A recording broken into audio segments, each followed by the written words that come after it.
Hello friends, welcome to our channel. Today we're going to take a look at another horrible case with you, the case of Noreen Boyle. John Boyle Jr. is a chiropractor in Mansfield, Ohio. He has a successful practice, which is considered one of the best in the state. John and his wife, Noreen Boyle, have been married for over 20 years and have 2 children. In 1989, their eldest son, Collier, turned 11. They also adopted a 3-year-old daughter from Taiwan named Elizabeth. Noreen was born into a working-class family in Philadelphia and worked as a dental hygienist. She supported John through his schooling in the early years of their marriage, but after Collier was born, she became a stay-at-home mom.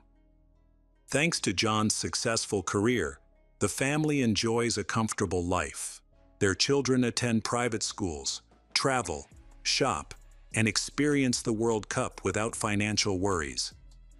Although the couple appears to be a model family from the outside, John has a disturbing personality.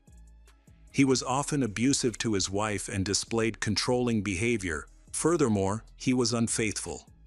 John frequently pursued relationships with other women, a fact known to his friends, family, and Noreen.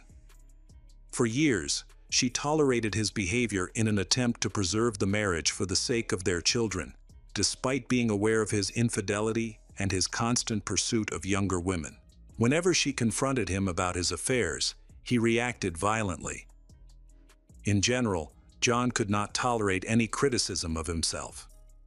Noreen's son, Collier, also felt the effects of his father's behavior from a young age. However, this situation could not last forever. In December 1989, Noreen filed for divorce. John did not want to end their marriage because he was happy with his family life and relationships. In an attempt to save their marriage, he planned to move his family and private practice to Erie, Pennsylvania, nearly 2 hours away from their old home. Their situation was not as promising as he had hoped. John persuaded Noreen to stay for New Year's and to continue working on their problems afterward. The family celebrated the holidays at their old home, with John's mother in attendance. He asked his mother to babysit the children because he planned to leave again after midnight when everyone was in bed. Later, Noreen and John argued on New Year's Eve. Elizabeth, the youngest daughter in the family, was confused by the situation, and Collier was worried. John's mother put Collier to bed, and just as he was about to fall asleep, he suddenly heard Noreen's loud scream, followed by 2 thuds, as if something had hit the wall, and then silence. Afterward, someone walked around the house for a long time, even opening the door and standing in the doorway for a while. Collier was so frightened that he pretended to be asleep and stayed that way until morning. Despite his fear, 11-year-old Collier got out of bed early on January 1. When everything was quiet, he explored the house. His mother was missing, but John seemed to be either awake or not yet asleep. Collier asked his father where his mother was. John replied that she had left after their argument. He assured Collier that she would be back soon, and John's mother agreed with him. The boy waited for Noreen to return, but days passed without her. Shelley Bowden, Noreen's best friend, had been in close contact with her, especially during her divorce. Shelley was quick to criticize John's claims about Noreen's disappearance. She had planned to meet Noreen for lunch just after New Year's to discuss important matters, but Noreen never showed up and ignored her calls. This behavior was completely out of character for the Noreen she knew, and Shelley worried that something was wrong. Shelley repeatedly stressed that Noreen would never abandon her child under any circumstances. Out of concern, Shelley reported Noreen missing to the police. However, the police dismissed her concerns and reminded her that adults have the right to go wherever they want, without informing anyone. Shelley argued that Noreen was a responsible woman who would never leave her child, especially a 3-year-old who needed her. Collier picked up the phone book, found the police station number, and reported that something was wrong with his mother. The police responded quickly and went to Noreen's house. When they arrived, They immediately noticed that the boy looked scared and desperate for help. Unfortunately, they were unable to communicate effectively, but the police could see the fear in Collier's eyes, especially when he glanced at his father. When John asked the police who had contacted them, they did not reveal the truth, lying that one of Noreen's relatives had called. However, the police accepted John's explanation that she had simply left after an argument, and everyone believed it. Noreen was reported missing, and weeks passed without anyone questioning John's claim that she had left. However, Collier could not believe that his mother would abandon him. After hearing Noreen's relative's story, the police returned to Noreen's house. They searched every room thoroughly, but found no alarming evidence. Forensic experts examined the house and found no signs of foul play. Despite this, the police were able to speak to Collier, who recounted what he had heard on New Year's Eve, including Noreen's suspicious screams and banging on the walls. There was strong suspicion that John was involved in his wife's disappearance. Collier's sister, Elizabeth, who was 3 years old at the time, may have witnessed the incident. She told the police that she saw her father hit her mother on the head, then put her on the floor and wrapped her up like a snowman. However, due to her age, her testimony was not considered in the investigation. Soon after, a pregnant young woman named Sherry Lee Campbell moved into their home, replacing his wife. John claimed that Sherry was not pregnant with his child, and that they had only met after his wife had gone missing. He said that he had taken pity on Sherry and offered to let her stay. He also mentioned serious problems in his marriage and stated that Sherry would leave when his wife returned. While investigating the missing persons case, the police discovered revealing information about John's personal life. It turned out that his relationship with Sherry had been going on for much longer than he had admitted. There was a strong possibility that she was pregnant with his child, casting doubt on his story. Despite alarming details that raised suspicions, no concrete evidence was ever found, and Noreen remains missing. Furthermore, the theory that she ran away seems implausible. She had not made any purchases, used any credit cards, or contacted her children or relatives for weeks, which was highly suspicious. While examining the house and piecing together the events of Noreen's final days before her disappearance, the police learned that Noreen had been suffering from John's betrayal and infidelity for years. Sherry was the one having an affair with John, which drove Noreen away from her family. Sherry claimed that she only started dating John after his wife went missing, which was clearly untrue. Collier sought help because he was afraid of staying with his father, whom he believed was a murderer. While searching John's car, Collier discovered a photo of Sherry taken before New Year's. He considered showing it to the police. The photo was taken in front of a new house, so they decided to visit that location. Unfortunately, John refused to let them in, and they needed evidence to obtain a search warrant.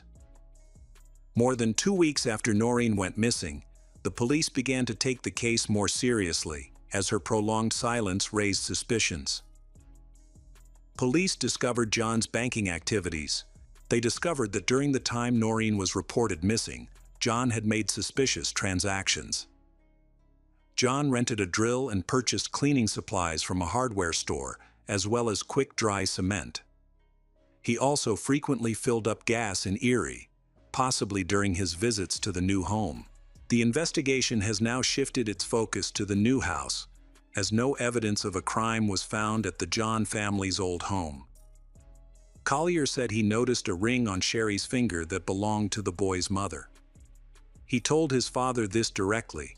The situation became more concerning when John told Collier that they were going to a neighboring state for fun the next day. He suggested a trip to a forest in the Highlands, which sounded very ominous and raised fears for the boy's safety. When the police arrived at the newly renovated house in Erie, it was clear that John had put a lot of effort into both the interior and exterior. However, the investigation focused on finding clues related to Noreen's disappearance and rescuing a boy from his father. The police searched the house meticulously, as such environments could hide bodies or evidence of a crime. The most intriguing discovery was in the basement. In a nearly empty room that was being renovated, they found a new carpet. When the rug was pulled back, they discovered a rectangle of freshly poured concrete. This anomaly caught the attention of the police, prompting them to investigate further by removing the concrete. While removing the concrete, they detected the smell of a decomposing human body. After completely removing the floor, they found a makeshift grave containing the body of a woman. Everyone immediately believed that this was Noreen's body. In the 3 weeks since her disappearance, the body had decomposed significantly. The condition of the body was so poor that dental records were needed for identification. Collier did not have to go with his father into the woods, where the boy could have been in danger. The police found the necessary evidence, ensuring that the boy was taken to Child Protective Services, where he would be safe. However, Noreen's tragic death was a huge shock to Collier. The boy had a deep bond with his mother. Noreen was not only his mother, but also his best friend. After discovering Noreen's body in her new home in Erie, the police found an expensive watch on her, which also served as a means of identification. Noreen's relatives noticed that her wedding ring was missing. According to a forensic expert, Noreen died between the night of December 31 and January 1. The police interviewed potential witnesses, especially neighbors who may have seen something unusual. A key witness was a man who lived next door and was awake from midnight to 4 a.m. on the night of the murder. He reported observing suspicious activity at John's house. Around 3 a.m., he saw John arrive with large bags. In the days that followed, John returned to the house frequently, working for hours and picking up heavy bags, which he then loaded into his car. The police suspected that the bags contained soil and construction debris, possibly related to the creation of a grave in the concrete floor. Interestingly, Sherry was wearing a ring that was identical to Noreen's missing ring.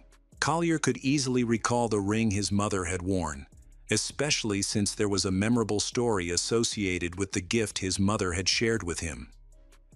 This made him instantly recognize the ring on Sherry's hand. The police later learned that John had taken the ring from Noreen to give to his new partner, Sherry. Upon learning of this, Sherry was furious and immediately ended her relationship with John. The police then questioned John's mother, who had been with the children on the night of the incident. She claimed that she had not heard anything suspicious and vehemently denied any wrongdoing.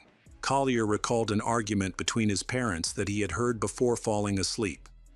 He was suddenly awakened by a terrifying scream and a loud bang on the wall, followed by silence. The police determined that John had inflicted a serious head injury on his wife. He then wrapped her head in a plastic bag, presumably to conceal any blood at the crime scene. John then went to check on his son, Collier. Collier vividly remembered his father standing in the doorway, staring at him. During this time, the boy pretended to be asleep, instinctively sensing danger. Collier now looks back on that moment with horror, wondering what his father might have done if he had realized that the boy was awake and had heard everything. Despite John's meticulous planning, he failed to create a credible story to explain his wife's disappearance. John cleaned the house thoroughly, leaving no forensic evidence of the crime.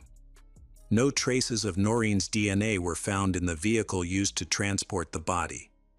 Clearly, John was meticulous in his actions. When John struck his wife on the head, he avoided breaking the skin, resulting in no blood. He quickly covered her head with a bag, indicating intentionality. The pickup truck left no evidence, and not even the plastic bag covering her head left any fingerprints. Killers often leave traces on objects they forget to clean, but John was meticulous. He ensured that the entire crime scene was cleaned up after Noreen went missing. The police discovered circumstantial evidence. 2 days before his wife's death, John rented a drill, indicating that he was planning the murder. During the same period, he purchased cleaning supplies and quick-drying cement. John loaded his pickup truck with construction debris, waste, and soil, and drove to a location where he could dispose of it without restrictions. This decision turned out to be a serious mistake. When the police investigated and analyzed the debris, they confirmed that the concrete came from the basement of John's house. He had a motive to get rid of his troubled wife, Noreen, without going through a costly divorce. The investigation uncovered strong evidence against John, and Collier, who was only 12 years old, became a key witness. He understood that he would have to testify against his own father in court, which would greatly strengthen the prosecution's case. The prosecutor's office indicated that John could potentially face a prison sentence. For Collier, meanwhile, the situation posed difficult challenges. He struggled with the stigma of being known as the son of a murderer. Collier harbors resentment towards his father for taking away his mother through his terrible actions. John's defense team developed strategies to challenge the prosecution's case. They focused on undermining the prosecution's methods, arguing that many rules were ignored when interacting with child witnesses. Notably, no adults were present during many of the interviews, which the defense claimed was illegal. Furthermore, the defense believed that the police may have influenced the child to provide information that would incriminate his father in his mother's death, thus violating due process. John attempted to create a strong alibi to prove his innocence.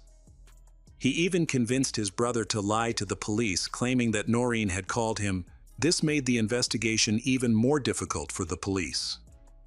The lie was exposed when it became clear that Noreen had died before that date. Despite this false testimony, John's brother did not face any charges. John's reputation as a successful chiropractor helped him maintain a positive image in the community. He was seen as a family man and a good father. He and Noreen had adopted a baby girl, and John was ready to have more children.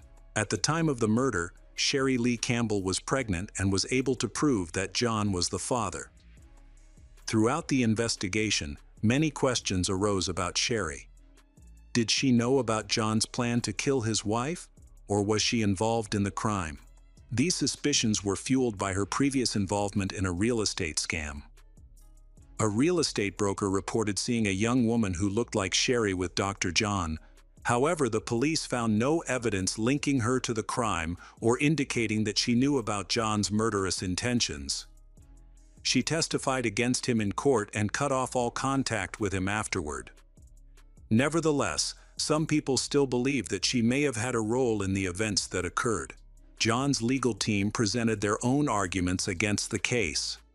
They identified errors in the autopsy report and even tried to argue that the body found in the basement was not Noreen's, but that of someone else who had been buried there earlier. However, the results of subsequent examinations confirmed that it was indeed Noreen's body, reinforcing the police's belief in John's guilt. As the jury deliberated, the atmosphere became tense. John Boyle Jr.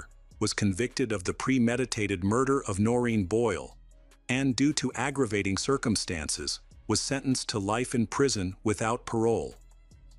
His lawyers subsequently appealed several times. In 2010, John requested a review of his sentence and sought clemency. Initially, the request was denied, but it was later granted, allowing him the opportunity for early release after 20 years. John's defense team continued to fight for him even after his 2020 parole hearing. For nearly 30 years he had denied killing his wife, but he eventually changed his story. John admitted to Noreen's death, but it was clear that he had been dishonest. His real intention was to have his sentence reduced and go free. He showed little remorse, claiming that he had pushed his wife in a fit of rage, causing her to accidentally fall and hit her head, resulting in her death. He refused to discuss other actions that suggested he had planned the crime. As a result, his request for parole was denied, and he remained in prison. John's family shunned Collier, and Noreen's relatives were unable to adopt the boy because they were too old. He was adopted by a caring family in Canada. As he grew older, Collier changed his last name. He initially worked as a magazine model before becoming a successful cameraman in Los Angeles. He eventually teamed up with a renowned director and produced a documentary in 2018 that recounted the story of his mother, Noreen Boyle's death, as well as his fight for freedom and the horror of his father's crimes. While making the film, Collier visited his father in prison nearly 30 years after John was convicted of murder. During their meeting, John claimed that he had accidentally killed his wife during an argument when she lunged at him with a knife, and he instinctively pushed her away. Collier did not believe his father's story, but chose to forgive him. Despite this, John still harbored resentment toward Collier and did not consider him part of his family.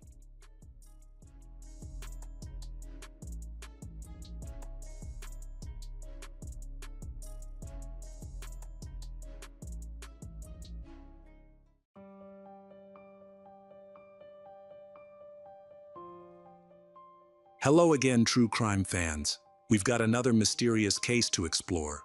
The case of Laurel Mitchell. Laurel Jean Mitchell was born on May 24, 1958.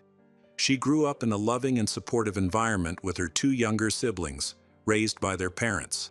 The Mitchell family was very friendly, and many neighbors considered them the ideal American family. Despite the challenges they faced, the family remained close and worked together to overcome difficulties. From an early age, Laurel excelled in school and was part of a very religious family. She attended church regularly, with her parents and later with her siblings. Laurel was also creative and talented. She joined the local choir and practiced weekly. She achieved much success, performing with the choir in neighboring cities and participating in various community events. Committed to helping others, Laurel worked at a church camp near her home. Many of the attendees knew her well, having watched her grow up. Laurel was described as a friendly, positive girl, with a gentle yet strong personality. Those close to her believed that she had a bright future ahead, supported by her dedication to her family and community. On the morning of August 6, 1975, Laurel spent time caring for her younger brother and sister while waiting for their parents to return from work. In the afternoon, she was scheduled to go to church camp. Laurel left home around 2 p.m., said goodbye to everyone without incident, and arrived at camp on time, as usual. She was scheduled to work until around 10 p.m. that evening and then planned to go to a local park to relax with friends, which was half a mile from the church. After work, a friend of Laurel's offered to drive her to the park, but she declined, preferring to walk and enjoy the fresh air. About 10 minutes into her walk, she met some friends across the street who were having a good time. Although they waved goodbye, Laurel did not join them because she did not want to be late. That was the last time anyone saw her alive. Meanwhile, her friends were waiting for her at the park. After 20 minutes had passed without Laurel, they began to worry. It was unusual for her to be late, as she was known to be punctual and usually arrived early. Concerned, her friends decided to wait a little longer, thinking that she might simply be running late for church. They waited for her, but after half an hour, they grew impatient and felt a little annoyed by her tardiness. Unable to wait any longer, they decided to go out and have fun without her. Meanwhile, they worried that something might have happened to her. Laurel's family was not worried at first because she had told them that she was going to meet her friends after work and planned to return around midnight, which was her curfew.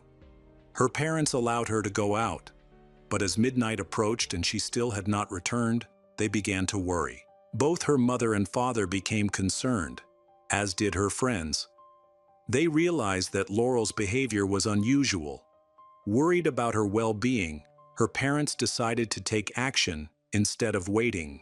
Her mother immediately began trying to find out what had happened to her daughter. Knowing that 17-year-old Laurel was very close to her friends, most of whom lived nearby, her parents decided to contact them despite the late hour, as their worries had grown too great. Laurel's best friend lived right across the street, and they often spent time together. So when Laurel wasn't at her friend's house, her parents were surprised. At that time, Her friend had returned home, which raised their concerns. After talking to her friend, Laurel's parents were shocked to learn that she had not gone to the park to meet them and that they had gone for a walk without her. Her parents searched for Laurel along the path she would have taken, but found no sign of her. They planned to go home, hoping that she would be back by then, but she did not return.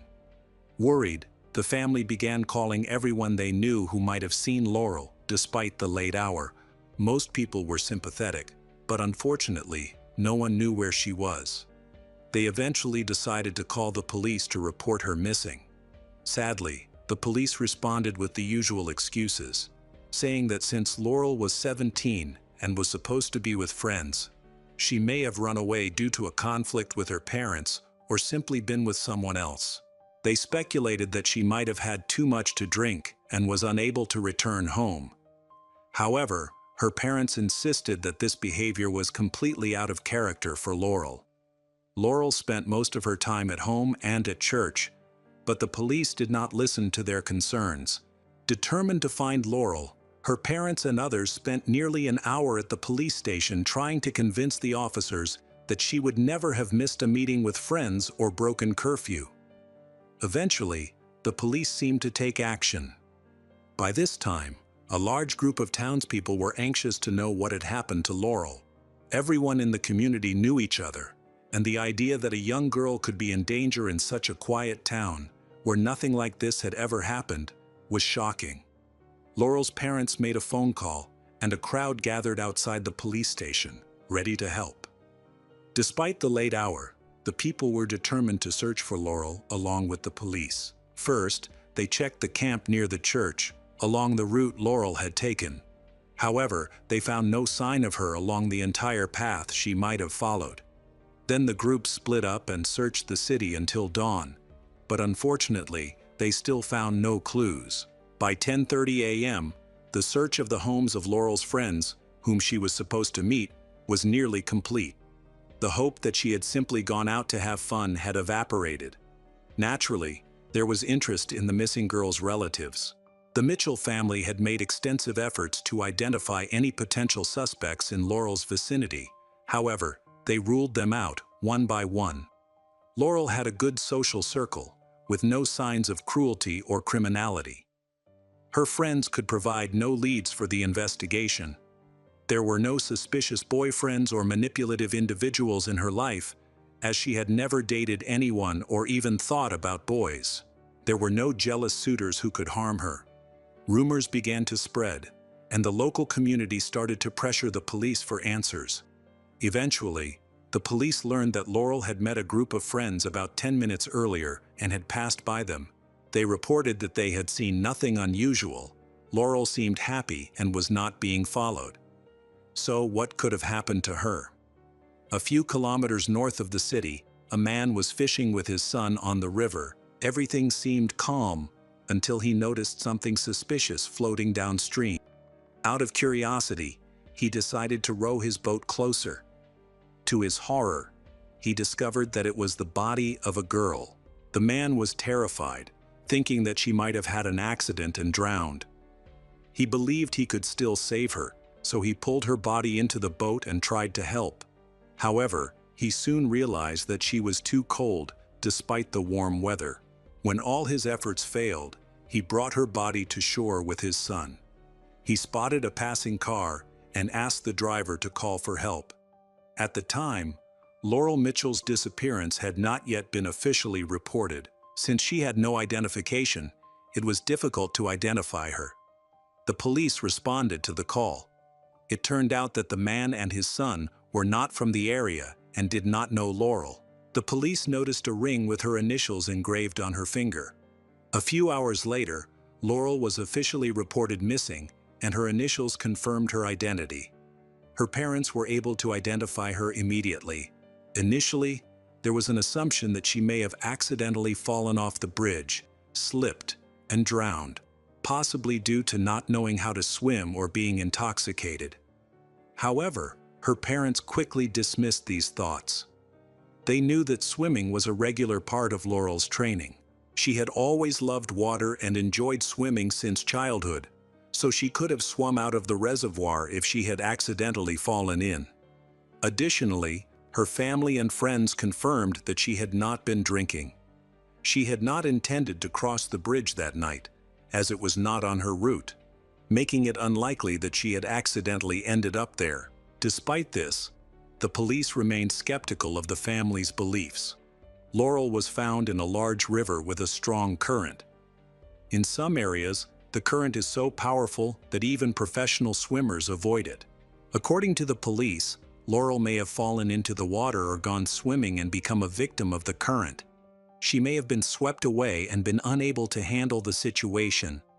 This theory is supported by the existence of areas marked as too dangerous to swim. Forensic experts were quick to dismiss the police's explanation. Laurel had numerous bruises indicating that she had been beaten, an apparent case of violent death. Many of her injuries appeared to be defensive wounds, particularly on her arms and upper chest. Her face and head were severely injured, suggesting that she had been struck with a blunt object. The cause of death was determined to be blunt force trauma, indicating an attempt to conceal the evidence by dumping her body in the river. The body had been submerged in water for a long time, causing most of the evidence to wash away.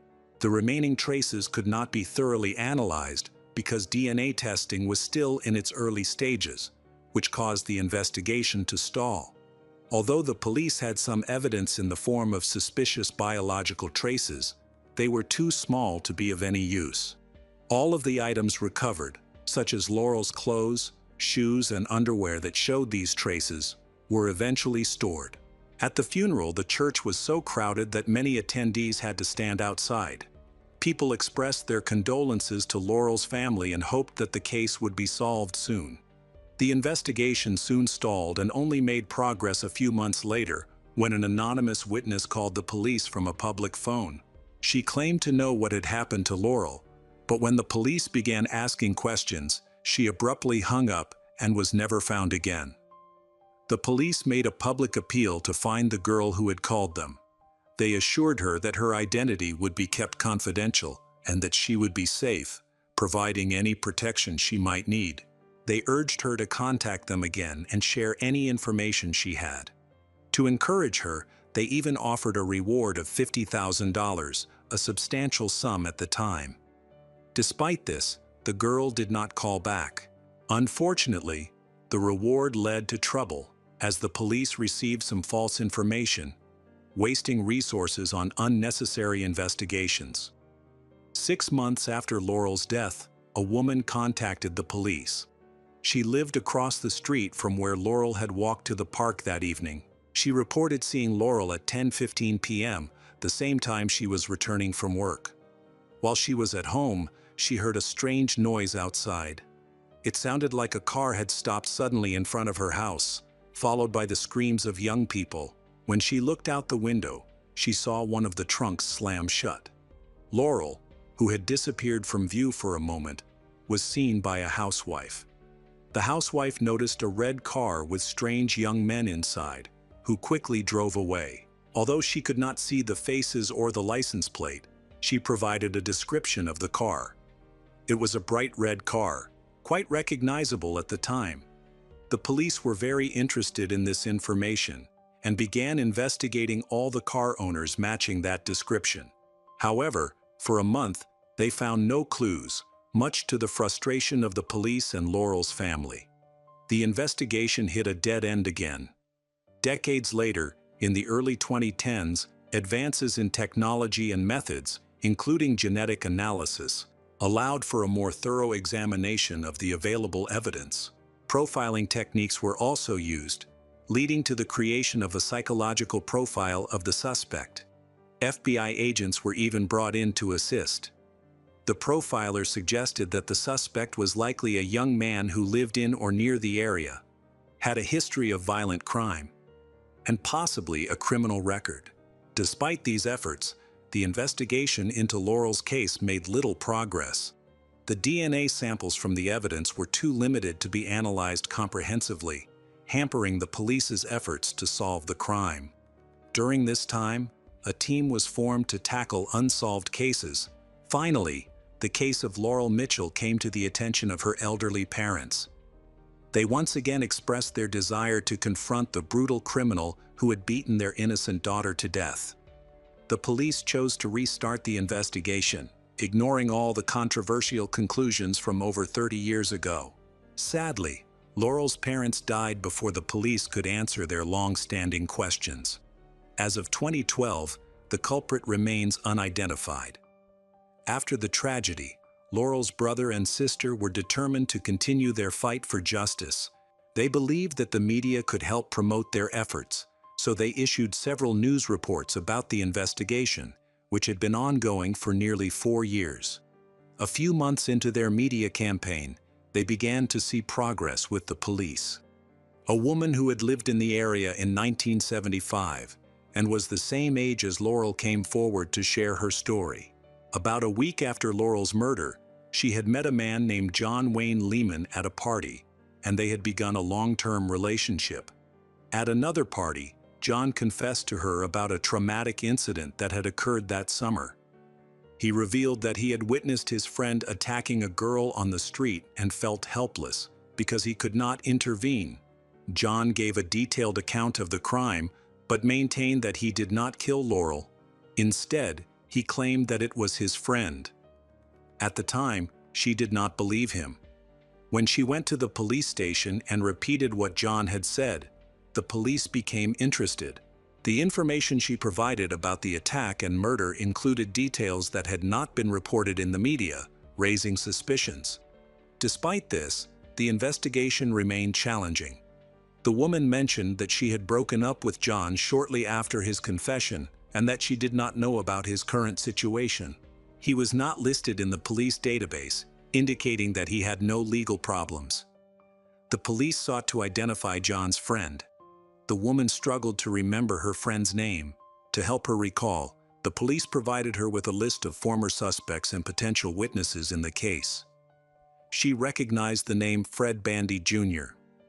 2 years after Laurel's death, a young man came to the police station, stating that he had met Fred, who had no stable home, job, or education. He described Fred as having an anger problem that he could not control. During one of their meetings, Fred confided in him that a friend named John had attacked a girl on the street for no reason. When the girl fought back, Fred became angry and started hitting her. He continued to attack her even after she passed out and fell to the ground. Fred claimed that he lost control at that point, which ultimately led to the girl's death. To cover up their crime, they dumped the girl's body in the river. At the time, the police did not take the young man's testimony seriously because he could not provide the girl's name, making it impossible to verify his account. Initially, the police ignored the situation, but eventually remembered it. However, they did not take action because they could not verify his testimony. After reviewing the report, the police discovered that John Wayne Lehman and Fred Bandy Jr. were involved in the case. Now, the police decided to take a closer look at the main suspects. However, at this time, they still had no information about John or Fred. Finally, the police had advanced technology that could analyze even the smallest traces. In 2019, they decided to test all the evidence collected from Laurel's murder, including her clothes, shoes, underwear, and a ring. Contrary to expectations, the testing process took nearly a year, even with these improved methods. In February 2020, a major breakthrough occurred when forensic scientists discovered microscopic traces on Laurel's clothing that had gone unnoticed for decades. The authorities had enough samples from Fred, who had a history of violent crimes, and his DNA was stored in a database. They needed time to compare these samples. Unfortunately, the initial results only showed an 80% match, which was not conclusive enough, so the investigation continued. After conducting further analysis using different methods, they achieved a near 100% match with Fred's samples. Finally, in 2023, the decision was made to arrest Fred Bandy Jr. and his friend John Wayne Lehman. Police noted that Fred had a history of 3 violent crimes, all targeting young girls, but he had only been convicted of one of these crimes. Fred served a short sentence and was released. He has now admitted to attacking Laurel Mitchell and mentioned that his friend John owned a red car in 1975. He tried to blame John but could not explain why only his DNA was found on Laurel's body. Both men were arrested nearly 48 years after Laurel's murder. Laurel's younger brother and sister struggled to understand how the killers were able to live freely while the police failed to catch them all these years. It was expected that they would accuse each other. Fred blamed John for everything, while John insisted that Fred was responsible for abusing and killing Laurel and drowning her. He denied any involvement in the murder, claiming that his fear of Fred had prevented him from intervening or speaking up until now. After hearing arguments from both sides, the jury reached a decision. Within an hour, they found Fred Bandy Jr. guilty of first-degree murder. At the time, Fred was 69 years old. At the sentencing hearing that followed, he was sentenced to life in prison without parole. It is important to note that Fred was tried under a 1975 law. At that time, he could have faced life in prison with the possibility of parole or the death penalty. However, the death penalty has since been abolished in that state. As a result, Fred will spend the rest of his life in prison. John Wayne Lehman, who was 68 years old when he was arrested in Indiana, negotiated a deal with the prosecution by pleading guilty to conspiracy to commit murder. Because of his cooperation, John was sentenced to only 8 years in prison, with the possibility of parole. In exchange for this leniency, John had to testify for the prosecution during the trial. After the murderers were convicted, Laurel's 62-year-old younger sister released balloons into the sky that read, "We got him." This allowed the family to celebrate a long-overdue victory for justice.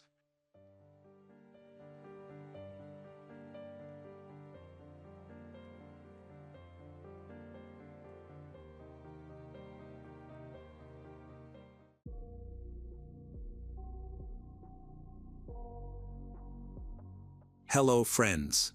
Welcome to our channel. Today we're going to take a look at another horrible case with you. The case of Bianca Edmonds. Bianca Edmonds was the second of 4 children, with 2 brothers and 1 sister. When Bianca was young, her father took a job with a mining company, which kept him away from home for long periods. This created tension in the family, as her mother wanted him to spend more time with them, but he could not quit his job. This eventually led to their separation. Bianca's mother later remarried another man, who adopted Bianca and her siblings. As a result, Bianca was often referred to by her stepfather's surname, Edmonds. This did not bother the family or Edmonds much, as she had little contact with her biological father in her early years. However, as she grew older and finished school, she reconnected with her biological father, and they developed a close relationship. After completing her secondary education, Bianca joined the Australian Navy. Unfortunately, a year later, she injured her back during training, which led to her being discharged for health reasons. After recovering, she worked various jobs in the retail industry but found it difficult to hold down a permanent position. In 2007, she gave birth to her first son after starting a relationship with a man. However, the man was not interested in family life, and they eventually broke up. By this time, Bianca had matured and knew what she wanted in life. She longed for reliable support and a comfortable lifestyle. In early 2012, shortly after turning 26, she met Michael Capo Siena, who was 35. Their relationship progressed rapidly, and they got married that same year. At the end of 2012, Bianca became pregnant again, and on June 3, 2013, she gave birth to a son. Although their relationship progressed quickly, it was toxic from the start. Michael often complained that Bianca was too controlling. The couple argued frequently, and shortly after the birth of their son, they decided to divorce.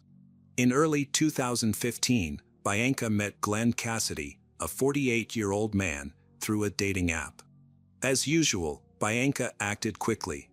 She appreciated Glenn's gentle nature, which suited her desire to be proactive in the relationship. Their initial online flirtation quickly turned into a real-life meeting and intimacy. Although Glenn was 20 years older than Bianca and was married with 2 children from a previous marriage, their similar life experiences seemed to help them connect quickly. In February 2016, they got married. Meanwhile, Bianca faced a number of personal challenges, most notably a custody battle with her ex-husband, Michael. Bianca's second husband, Michael, was initially not very involved in their son's life and often refused to see him. However, things changed when Michael entered a new relationship, achieved financial stability, and decided to spend more time with his son, who was then 9 months old. In March 2014, Michael requested visitation rights for his son. This led to a number of disputes, with Bianca accusing her ex-husband of being toxic and unfit to be a father. Michael decided to file a lawsuit against Bianca. By August 2015, after several court hearings, he was granted visitation rights, but with strict restrictions. He could only see his son in a neutral location under supervision, with 2-hour visits in Melbourne, a 2-hour drive from where Michael lived. This arrangement caused significant inconvenience for Bianca. She was unhappy that Michael was still interfering in their son's life, and she wanted to sever the relationship but could not find a way to do so. Unfortunately, the situation did not improve. Michael decided to take legal action again, seeking to increase the time and frequency of his visitation with his son and to remove the supervision requirement. This frustrated Bianca even more, leading to numerous arguments that sometimes escalated into physical confrontations. Michael's girlfriend described Bianca as a toxic person who tried to limit Michael's communication with his son out of anger. She said that Michael had changed his mind and wanted to reconnect with the child, and that he was legally entitled to do so.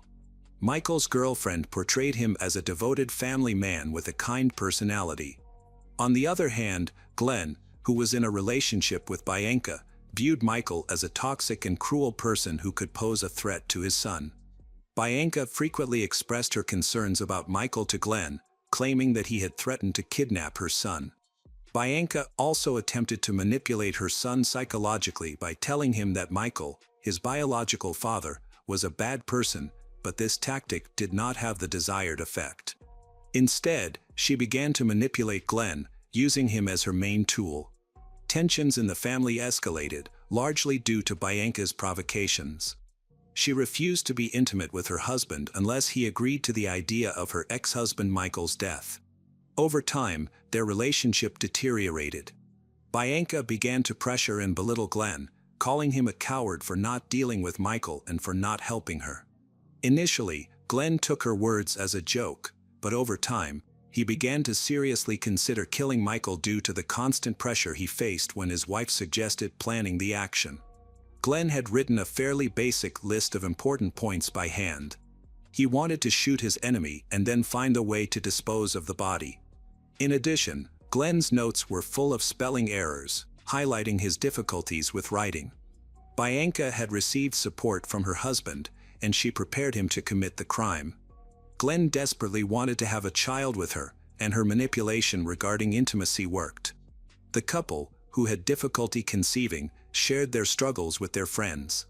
Bianca cleverly convinced Glenn that after Michael died, he would definitely have an heir. After this plan was documented, they began to prepare and execute it step by step. They searched for the best location for an ambush and created a map of the area where Michael lived with his new girlfriend. Bianca's knowledge of the layout of Michael's house helped her create a detailed plan, including the locations of doors and windows. They were very thorough in their preparations. They even mapped out the locations of streetlights and nearby houses with barking dogs. Bianca was eager to proceed and urged that Michael be killed as soon as possible. However, each time they set a date, things went wrong, causing delays. Glenn visited Michael's house several times to assess the entrances and exits of various streets. During these visits, he would call Bianca to discuss any problems that were interfering with their plans. He often expressed frustration that Michael was not home at the scheduled time, as he seemed to be working late or socializing with friends. The attackers communicated in code and referred to the area around Michael's house as the workplace. Glenn often stayed late, waiting for the target of the attack. Despite Bianca's encouragement, Glenn remained anxious and uncertain. Bianca employed her main tactic, intimacy, assuring him that once Michael was dead, he would have everything he wanted. Later, for reasons unknown, the police obtained a recording of their conversation. In response, Glenn installed a call recording app on his cell phone, possibly suspecting that he was being manipulated and wanting to protect himself in case things went wrong. Regardless, this did not absolve him of guilt for the shooting that followed. While carrying out this heinous plan, Bianca was supposed to be on vacation with Glenn's mother. The destination was on the other side of Australia, likely chosen to provide Bianca with an alibi that would convince the police of her innocence. On March 11, 2016, she prepared for the trip and spoke to Glenn about their plans. The next day, March 12, Glenn drove 170 kilometers to Michael's house. At 12:23 p.m., he sent another text message, expressing his love for her and speaking angrily about Michael. Around 1 p.m. that same day, Glenn drove to the road leading to Michael's house. He reiterated his love for Bianca and his willingness to carry out his plan. During this time, Glenn set up an ambush, positioning himself to see the front door of the house. When Michael and Silvana Silva, his girlfriend, arrived home, they settled in to watch a movie. At 7:18 p.m., Silvana looked out the window and saw a man get out of his car and walk toward their house empty-handed. Recognizing him, she told Michael, feeling confused. This was odd since they lived far from Bianca and her new husband, leaving them puzzled as to how he had gotten there. Glenn noticed some people walking by, then returned to his car, presumably to assess the area and collect his thoughts. At 7:27 p.m., he got out of his car again, this time carrying a large white bag. After checking around and confirming that no one was nearby, he approached Michael's front door at 7:30 p.m. Glenn knocked on the door, and his sudden appearance at such a late hour made Michael nervous. He went into the kitchen and grabbed a large knife for protection. Silvana opened the door slightly and kept it on the chain. A brief conversation ensued, in which Michael told Glenn that he could not help Glenn. Glenn then held out his hand as if to say goodbye, and Michael, thinking it was safe, shook his hand. This turned out to be a grave mistake. Glenn grabbed Michael's hand, forcing him into the house. A struggle broke out as Glenn attempted to pull out a handgun and aim it at Michael's head. Michael fought back violently with the knife, striking Glenn several times. Tragically, a shot rang out, killing Michael instantly. Glenn then pointed the gun at Silvana, apparently intending to eliminate her as a witness. However, he had only loaded one bullet into the gun, and when he pulled the trigger, the handgun clicked but did not fire. In a fit of rage, he struck Silvana with his gun, knocking her unconscious. Glenn may have intended to kill her, but after the first blow, he collapsed to the floor, bleeding heavily from a stab wound. By 9:32 p.m., the situation was over. Silvana regained consciousness and found both men dead. She called emergency services, reporting that she had been attacked and that her fiancé had died. She had only suffered a minor concussion from the blow to her head and was weakened by blood loss. When the police arrived, they found a chaotic scene. Silvana gave a detailed account of the events, but as the sole survivor, she became the prime suspect. The police quickly determined that Silvana had nothing to do with the murder. They located Glenn's car parked on the street across from the house. Inside, they found his untouched lunch of fried chicken and green beans. A database check confirmed that the car belonged to Glenn. Police reviewed surveillance camera footage and accessed Glenn's mobile phone. The case was complicated from the start, taking 3 months for police to identify Bianca as the mastermind behind the attack.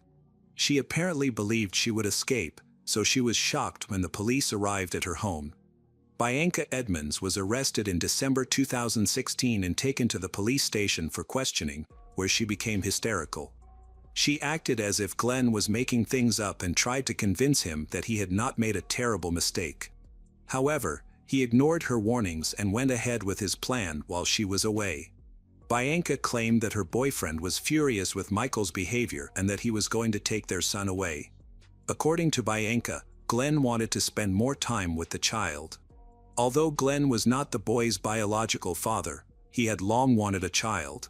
The police knew this was a lie. Evidence from Glenn's phone confirmed their suspicions. The phone contained saved text messages and recorded calls detailing the planned crime. The police uncovered a wealth of information about the murder plot that had been in the works for months. In her defense, Bianca presented the last text message Glenn had sent her, in which he expressed his love for her and his hatred for Michael. She claimed that this text message made her aware of the impending attack, which she felt powerless to prevent.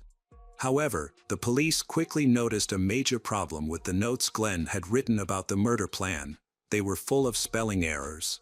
In contrast, the text message Bianca received was perfectly written, too perfectly, and it resembled her own writing style. This led the police to suspect that she had sent the text messages from Glenn's phone to create a false narrative. Bianca denied any involvement in the crime and claimed she knew nothing about it. Despite the strong case against Bianca, the police did not have enough evidence to charge her at the time. She dismissed the charges and denied any involvement in the murder. As a result, she was released, and the investigation continued. During this time, Bianca became bored and returned to Tinder in search of new dates. Just 3 weeks after Glenn's death, she met a man who had just been released from prison on parole. He had a history of violent crime, including the murder of his first wife by slitting her throat in front of their 6-year-old son. Early in their relationship, Bianca informed him that her third husband, Glenn, had died of cancer just weeks after they were to marry. Bianca was pregnant but unfortunately lost the baby in an accident. Her new boyfriend later discovered Glenn and Michael online. He confronted her about the incident, and she revealed that she had planned the murder but insisted that Glenn should not die. She explained that she was too scared to share this with him when they first met, worried that he would not want to continue their relationship. Bianca also admitted to sending text messages from her husband's phone to mislead the investigation. She expressed deep regret for Glenn's death, explaining that she only intended to get rid of Michael. Her motive was fear that he might gain custody of their son. Following Bianca's confession, she became panicked and expressed fear of being caught by the police. Her boyfriend reported her statements to the police. In April 2018, Bianca was questioned again. Despite her boyfriend's testimony, she continued to deny sending the text messages, claiming that she had never seen any maps of Michael's house and denying any involvement in any plans to kill her ex-husband.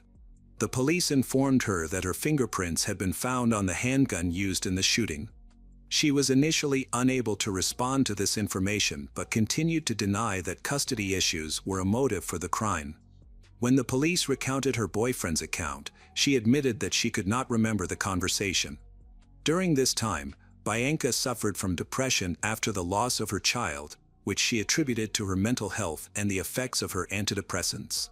Unfortunately, the police determined that they did not have enough evidence to arrest her and were forced to release her. This situation continued until June 2019. Meanwhile, the police had gathered enough evidence to prove that she had either incited or directly participated in the murder of her ex-husband, Michael. The case was delayed, and it was not until June 2022 that hearings began regarding her involvement in Michael's murder. The prosecutor's office believes that Bianca's main motive was her desire to avoid sharing custody of her child and her fear that the father might take the child away. The police discovered that Bianca had planned to imprison her third husband, Glenn, to remove him from her life, as she found him too old and was bored with him. However, the attack did not go as planned, resulting in the deaths of both Michael and Glenn. The prosecution argued that Bianca had written a text message pretending to be Glenn to create an alibi. They also revealed that the outing with Glenn's mother was part of the plan for the crime. To convince the jury, they thoroughly analyzed all the recordings of conversations and text messages. All available evidence was presented, including a map that Bianca was said to have drawn.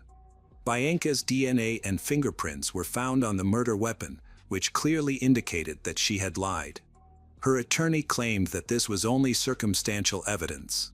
It was believed that Glenn disliked Michael because of his relationship with her son. However, several witnesses testified for the prosecution, claiming that Bianca had long wanted to get rid of Michael, her ex-husband, due to a custody dispute. Even Bianca's mother testified in court that the day after the murder, her daughter called to confess that Glenn should not have died and that it was her fault. Bianca claimed that the fingerprints found on the murder weapon were the result of an intimate encounter between her and Glenn. She stated that he was aroused when she pointed the gun at him, but this explanation seemed implausible and did not account for her dishonesty during the interrogations. A few weeks after she began contacting her new boyfriend, Bianca discovered that she was pregnant again.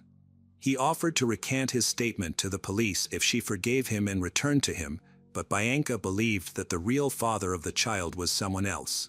The jury deliberated on the complicated case but could not reach a unanimous verdict, leading to the cancellation of the original hearings. A retrial began in August, but it was also found to be flawed due to arguments that violated court rules. In December 2022, the case returned to court, this time with all the evidence gathered during the investigation presented. The prosecution presented strong evidence, including text messages exchanged between Bianca and Glenn. In these messages, Bianca mentioned celebrating a special day, although she had no legitimate reason for the occasion. This implied a connection to the murder. Ultimately, the jury concluded that Bianca was the cunning mastermind behind this terrible crime. 2 lives were lost, one of which was cruelly deceived. People were horrified by the level of manipulation Glenn faced before his death. Bianca recognized his weakness and exploited it to her own advantage, trying to achieve multiple goals at once. However, Glenn's death was not part of her plan. She mistakenly believed she could convince her husband to admit his guilt and escape the consequences. Bianca Edmonds was sentenced to 26 years in prison, with the possibility of parole after 20 years. Her children were placed in foster care with relatives, leaving them without parental care.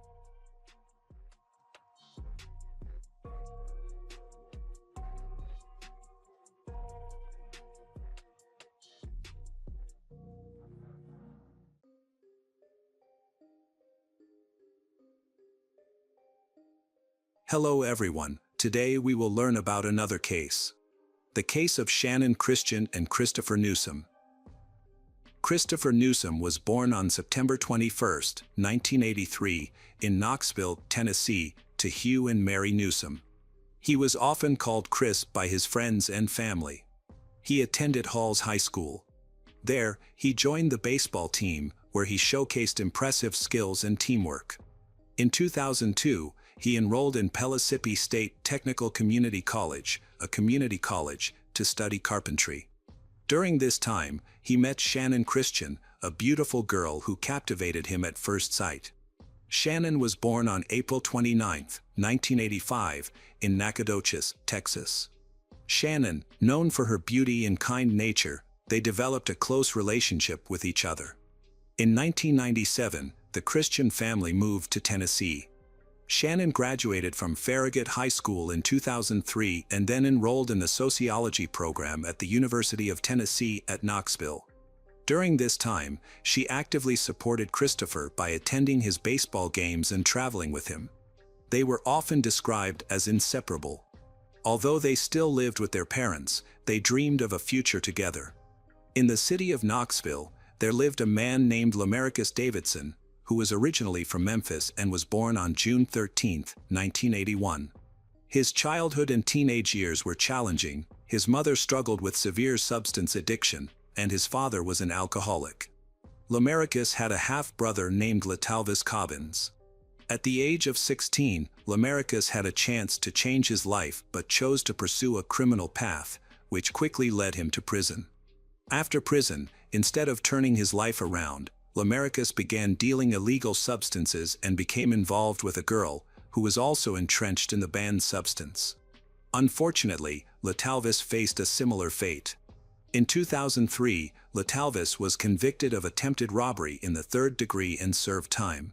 He was released on August 5, 2006, and moved to Knoxville, where he rented a room in a run-down house in the industrial area of the city.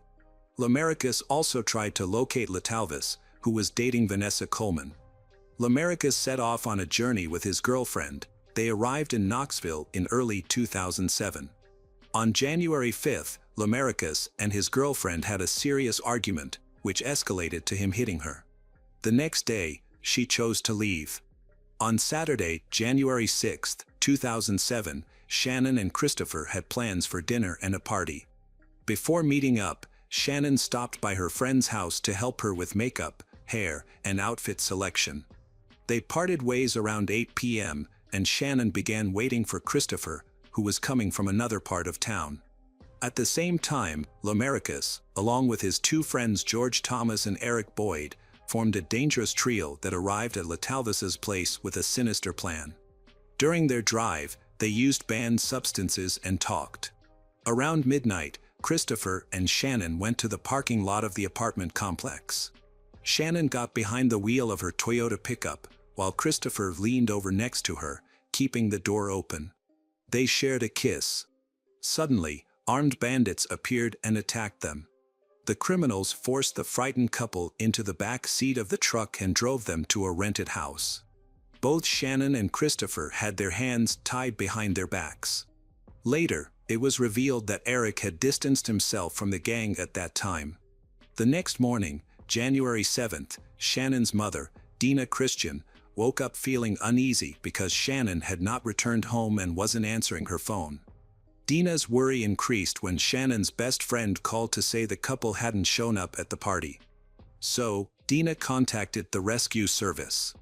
Realizing that the kidnapping victims were adults and that the authorities were not taking action, the families of them people decided to search for their children on their own. That evening, Lamaricus arrived at Daphne's house, his girlfriend, driving Shannon's car and wearing Christopher's sneakers, which were clearly too small for him. Daphne noticed these details and asked him to take her to the rented house so she could pick up her belongings, including clothes and cosmetics. When Daphne arrived, she saw Latalvis and George Thomas. They informed her that they couldn't get her belongings at that moment. Daphne was not allowed to enter the kitchen or the bedroom where Latalvis was currently holding Shannon. Feeling frustrated, Daphne left. Meanwhile, Shannon and Christopher were enduring a horrific ordeal. After being subjected to various forms of torture, Christopher was taken to the railroad tracks, dressed only in a shirt and underwear. They forced him to walk barefoot, blindfolded, with his hands bound and gagged. Suddenly, loud gunshots rang out, attacking Christopher in the neck and back. He did not die immediately, but the third attack to his head was fatal. Afterward, the attackers poured gasoline on him and set him on fire. Upon returning to the house, they subjected Shannon to abuse, which was incredibly brutal and lasted for several hours. They then bound her, put her in a garbage bag, and covered her with sheets. She was slowly dying from lack of oxygen.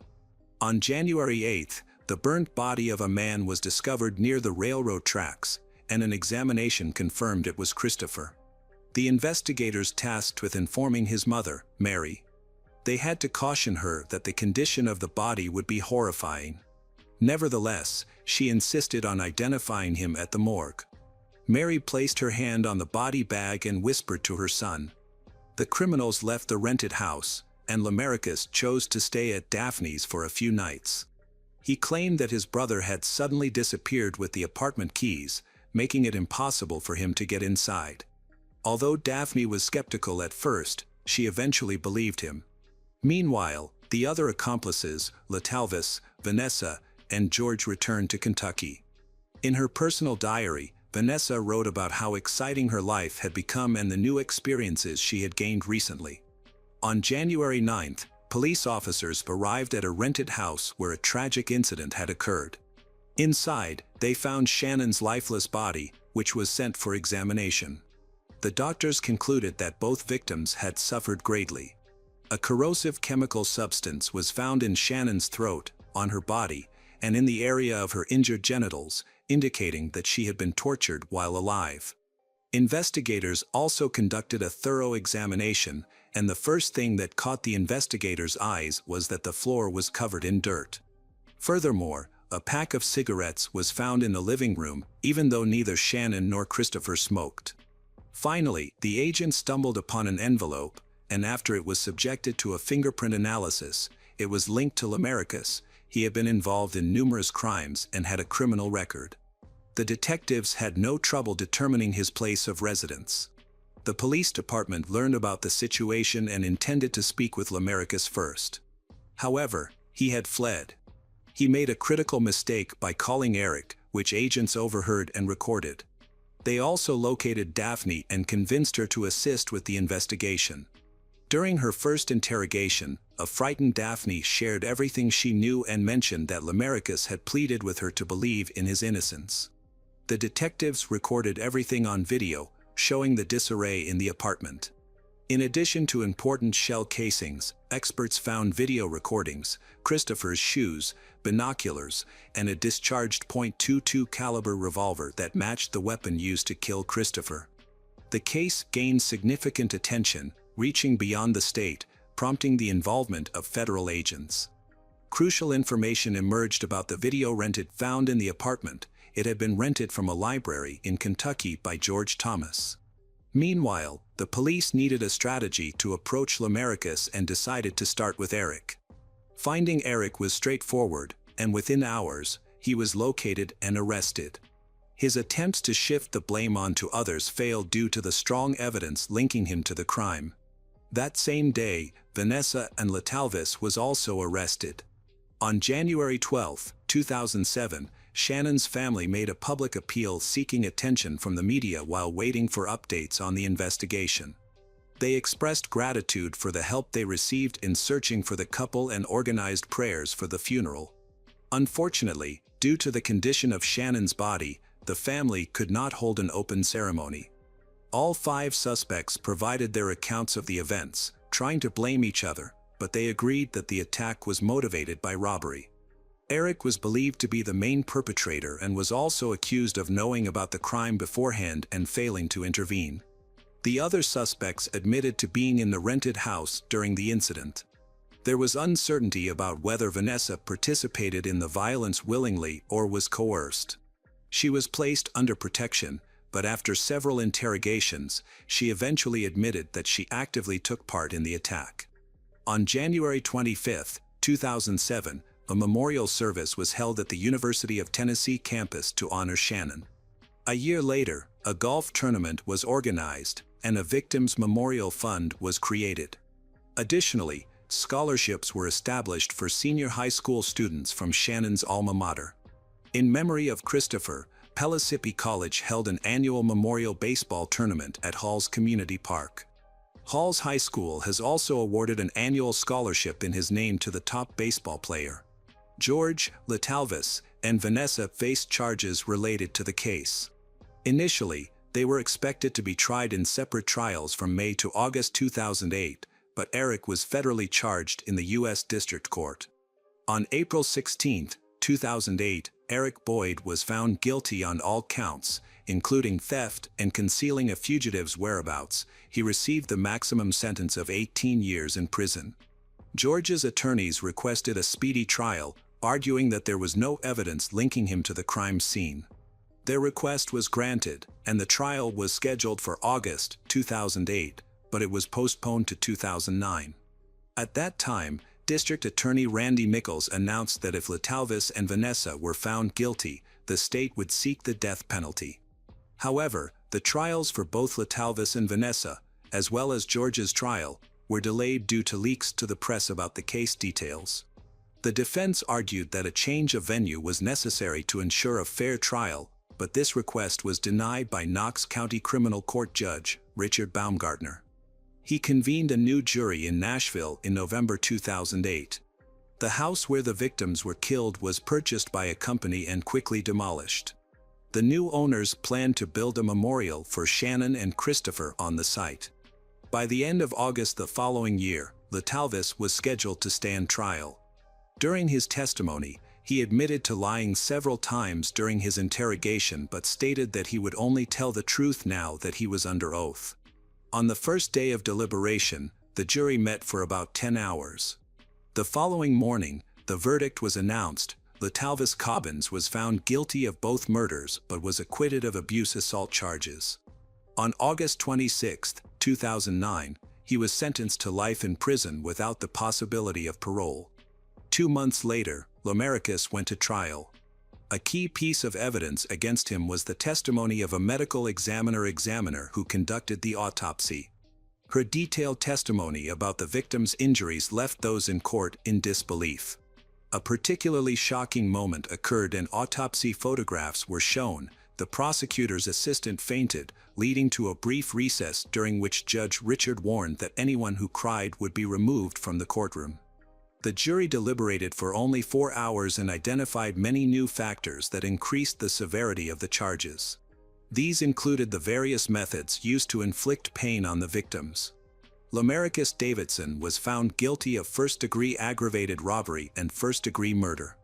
Additionally, he was convicted for his involvement in abuse assaults against Christopher and for committing violence against Shannon. The sentencing hearing began on October 28, 2009, at 9 a.m. and was expected to continue until Friday. The prosecutors aimed for the death penalty and called upon the victims' relatives to share their testimonies and emotions. Shannon's younger brother spoke about the importance of his sister in his life, while Dina, in a calm and measured tone, shared the devastating impact that losing her daughter had on her. Judge Richard described these crimes as some of the most inhumane cases he had ever encountered and stated that no punishment could be deemed sufficient for the murders committed. Jurors unanimously recommended that Lamarcus Davidson receive the death penalty on 4 counts of capital murder, 2 counts of first-degree murder and 2 counts of premeditated first-degree murder against Christopher and Shannon. Dina later stated that she and her family were pleased with the sentence, feeling that justice had been achieved. Hugh, Christopher's father, hoped that other court cases would result in similar outcomes. Meanwhile, the media continued to cover the situation, leading to new theories. Some people suggested that the crimes were racially motivated because both Shannon and Christopher were white, while their attackers were black. This sparked a rally organized by white nationalists, which prompted another group to protest against them. The protesters insisted that there was no link between the crime and the race of the victims, emphasizing that the incident started with the carjacking of Shannon. They also made it clear that they had no association with the rally or its organizers. On December 8, 2009, George Thomas was found guilty of all charges against him. The specific charges included 2 counts of murder with extreme cruelty and 2 counts of first-degree premeditated murder. His case relied entirely on circumstantial evidence and witness testimony. The sentencing hearing occurred the same day and continued until December 10. The jury deliberated for approximately 3 hours and returned the sentence of life in prison without the possibility of parole for each of the 4 capital convictions. Vanessa's situation became a significant legal challenge. Although federal authorities granted her immunity, intending to make her a key witness in a federal auto theft case, state courts did not agree to release her. They ruled that federal immunity did not apply to state charges of murder and abuse assault. On May 13, 2010, Vanessa Coleman was found not guilty of first-degree murder and the crimes against Christopher. However, she was still punished for her involvement in other serious offenses, including kidnapping, abuse assault, and murder related to Shannon's case.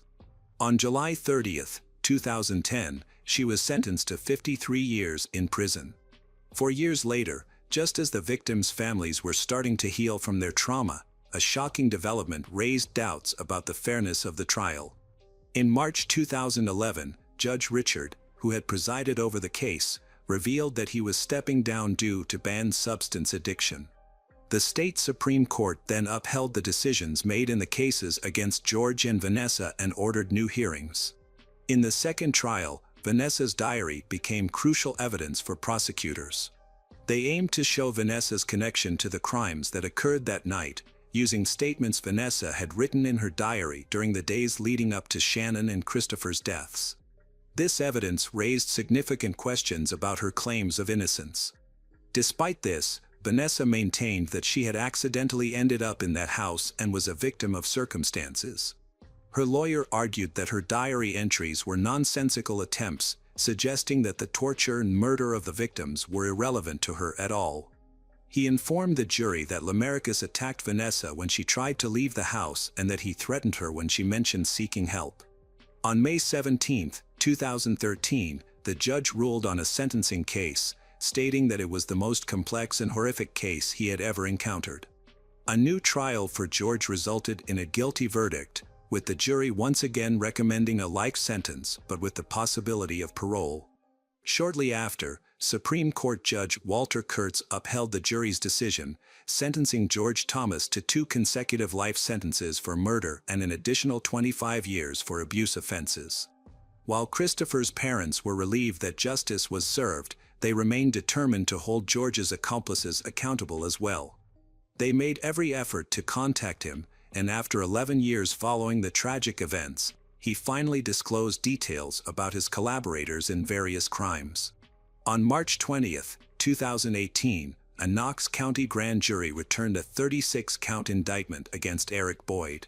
He was transferred from a federal correctional institution in Yazoo City, Mississippi, and was held at the Knox County Jail, where he was being held on $1 million bail. Eric finally went to trial on state charges in August 2019. Co-defendant George Thomas testified at the trial of Eric Boyd. In exchange for his testimony, George was allowed to have his first-degree murder convictions reduced to second-degree murder, his aggravated abuse convictions reduced to aggravated assault, and his sentence reduced from life in prison with the possibility of parole to 50 years. Thus, on August 13, 2019, Eric Boyd was found guilty on 36 counts of murder and invasion of privacy, receiving a life sentence plus an additional 90 years in prison. Every year, the families of Shannon and Christopher hold a memorial walk to honor the couple. In 2022, many cyclists participated in the event, riding through the streets of Knoxville. This act became a meaningful show of respect for the grieving families, allowing people to express their remembrance and love for the victims. The organizers of the event announced their intention to continue the bike ride annually to raise public awareness about the tragic events. One can only hope that this tragic case, which took the lives of young people, will serve as an important lesson for someone.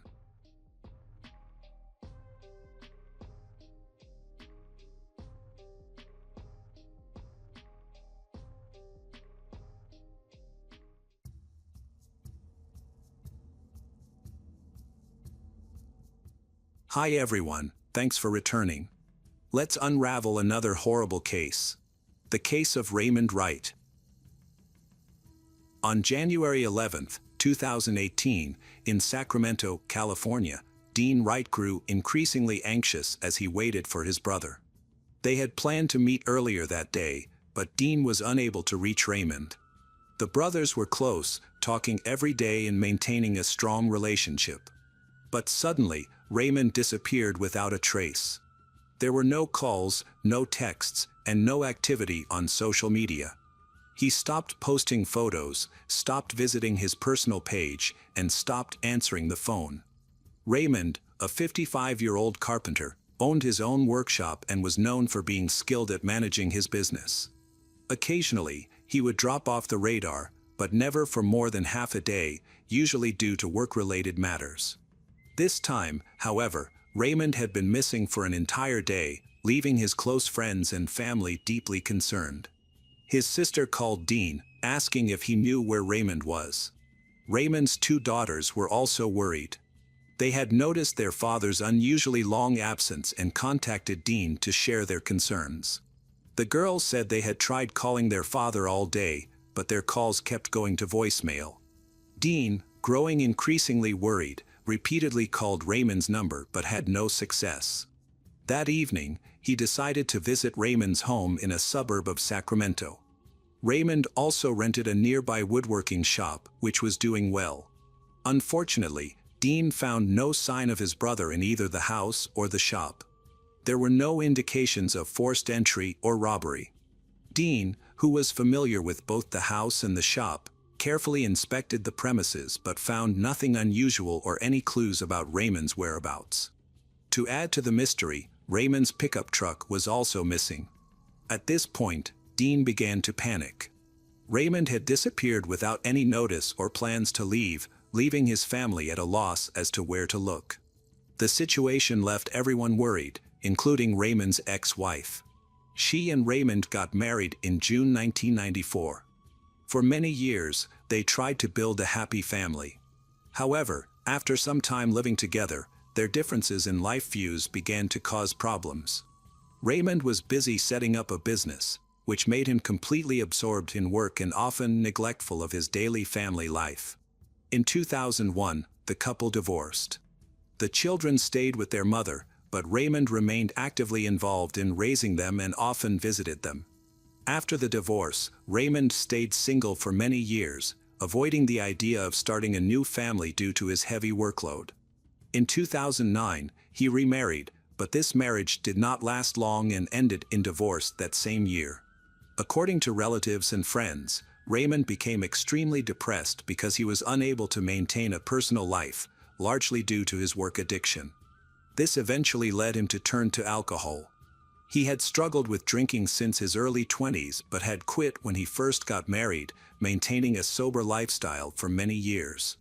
Both his first and second wives confirmed that he had abstained from alcohol throughout their marriages. His second divorce had a profound impact on him, causing his life to spiral out of control. Struggling to cope, Raymond turned to heavy drinking, which led to serious problems. Although he was never aggressive or short-tempered, alcohol made him stubborn and reckless. In November 2011, after drinking heavily, he decided to drive under the influence. He lost control of his vehicle and caused an accident. The drivers and passengers in the other car involved were injured and filed a lawsuit against him for drunk driving. As a result, Raymond was sentenced to 18 months of probation and required to pay a substantial fine. This incident served as a wake-up call for him, and he immediately quit drinking. Determined to change, he joined Alcoholics Anonymous and attended daily meetings, fully committing to overcoming his addiction. During this time, his family and friends stood by him, offering their unwavering support. They noticed significant improvements in his behavior and overall health.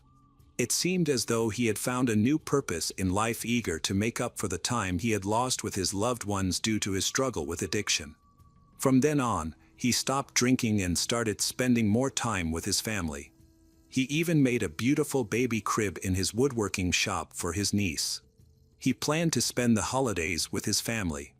Unfortunately, his loved ones would not have the opportunity to go on vacation with him. On January 11, 2018, Raymond disappeared without a trace. His family still has no idea where he is. When Dean visited his brother's house for the second time on January 13, 2018, he noticed a strange smell as soon as he entered. Even when Raymond was around, he had never supported smoking illegal substances. Suddenly, from the darkness of the room, a strange man emerged and confronted Dean, attempting to chase him away. After realizing Dean had no intention of leaving, the stranger ran out the back door and escaped. Confused by the incident, Dean called 911. A few minutes later, the police arrived at the scene.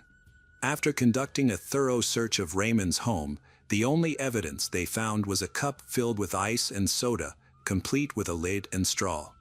This clue would later become crucial to the investigation. The encounter was so sudden and suspicious that the police quickly began to suspect a connection between the stranger's escape and Raymond's disappearance. Friends described Raymond as a creative and kind person.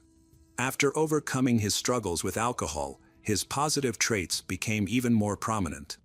No one believed he would abandon his family, especially after becoming a grandfather, a moment that brought him immense joy and happiness.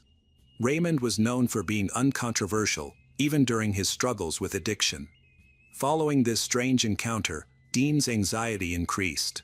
He had never met the man before, and the stranger immediately became the prime suspect in Raymond's mysterious disappearance. However, the police had no clue as to the man's whereabouts. Raymond was officially listed as missing, and a search was launched to find him. Police speculated that he might have relapsed and resumed drinking. However, Raymond was known as one of the most determined members of Alcoholics Anonymous. He attended meetings not to seek support but to inspire others, proving that it was possible to give up alcohol completely and live a full life, even after years of heavy drinking. Police found no trace of alcohol in Raymond's home. They checked his bank card transactions, mobile phone records, and vehicle registration database but found no activity. It was as if he had vanished. None of his acquaintances had seen him during this time. A search of the house was conducted, and volunteers joined the effort, distributing flyers with Raymond's photo and details of his car.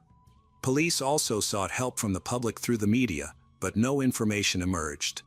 To gather more details from Dean, the police created a composite sketch of the stranger seen in Raymond's house. Unfortunately, the sketch did not produce any matches in the database. Likewise, fingerprints and DNA collected from the cup and straw did not yield any results, as they were not in the police database. After a week of unsuccessful searching, police finally located a 2016 white Ford F-250 owned by Raymond. The vehicle was found abandoned on January 21 in the North Highlands neighborhood, an area known for its high crime rate. The location was concerning because Raymond had no known connections or business in the area, making it unlikely he would have gone there willingly. The pickup truck's license plate had been removed, but Dean identified the vehicle based on its description during the search. Forensic experts determined that the vehicle had been broken into, with the doors left ajar. These findings led police to believe that something bad had happened to Raymond.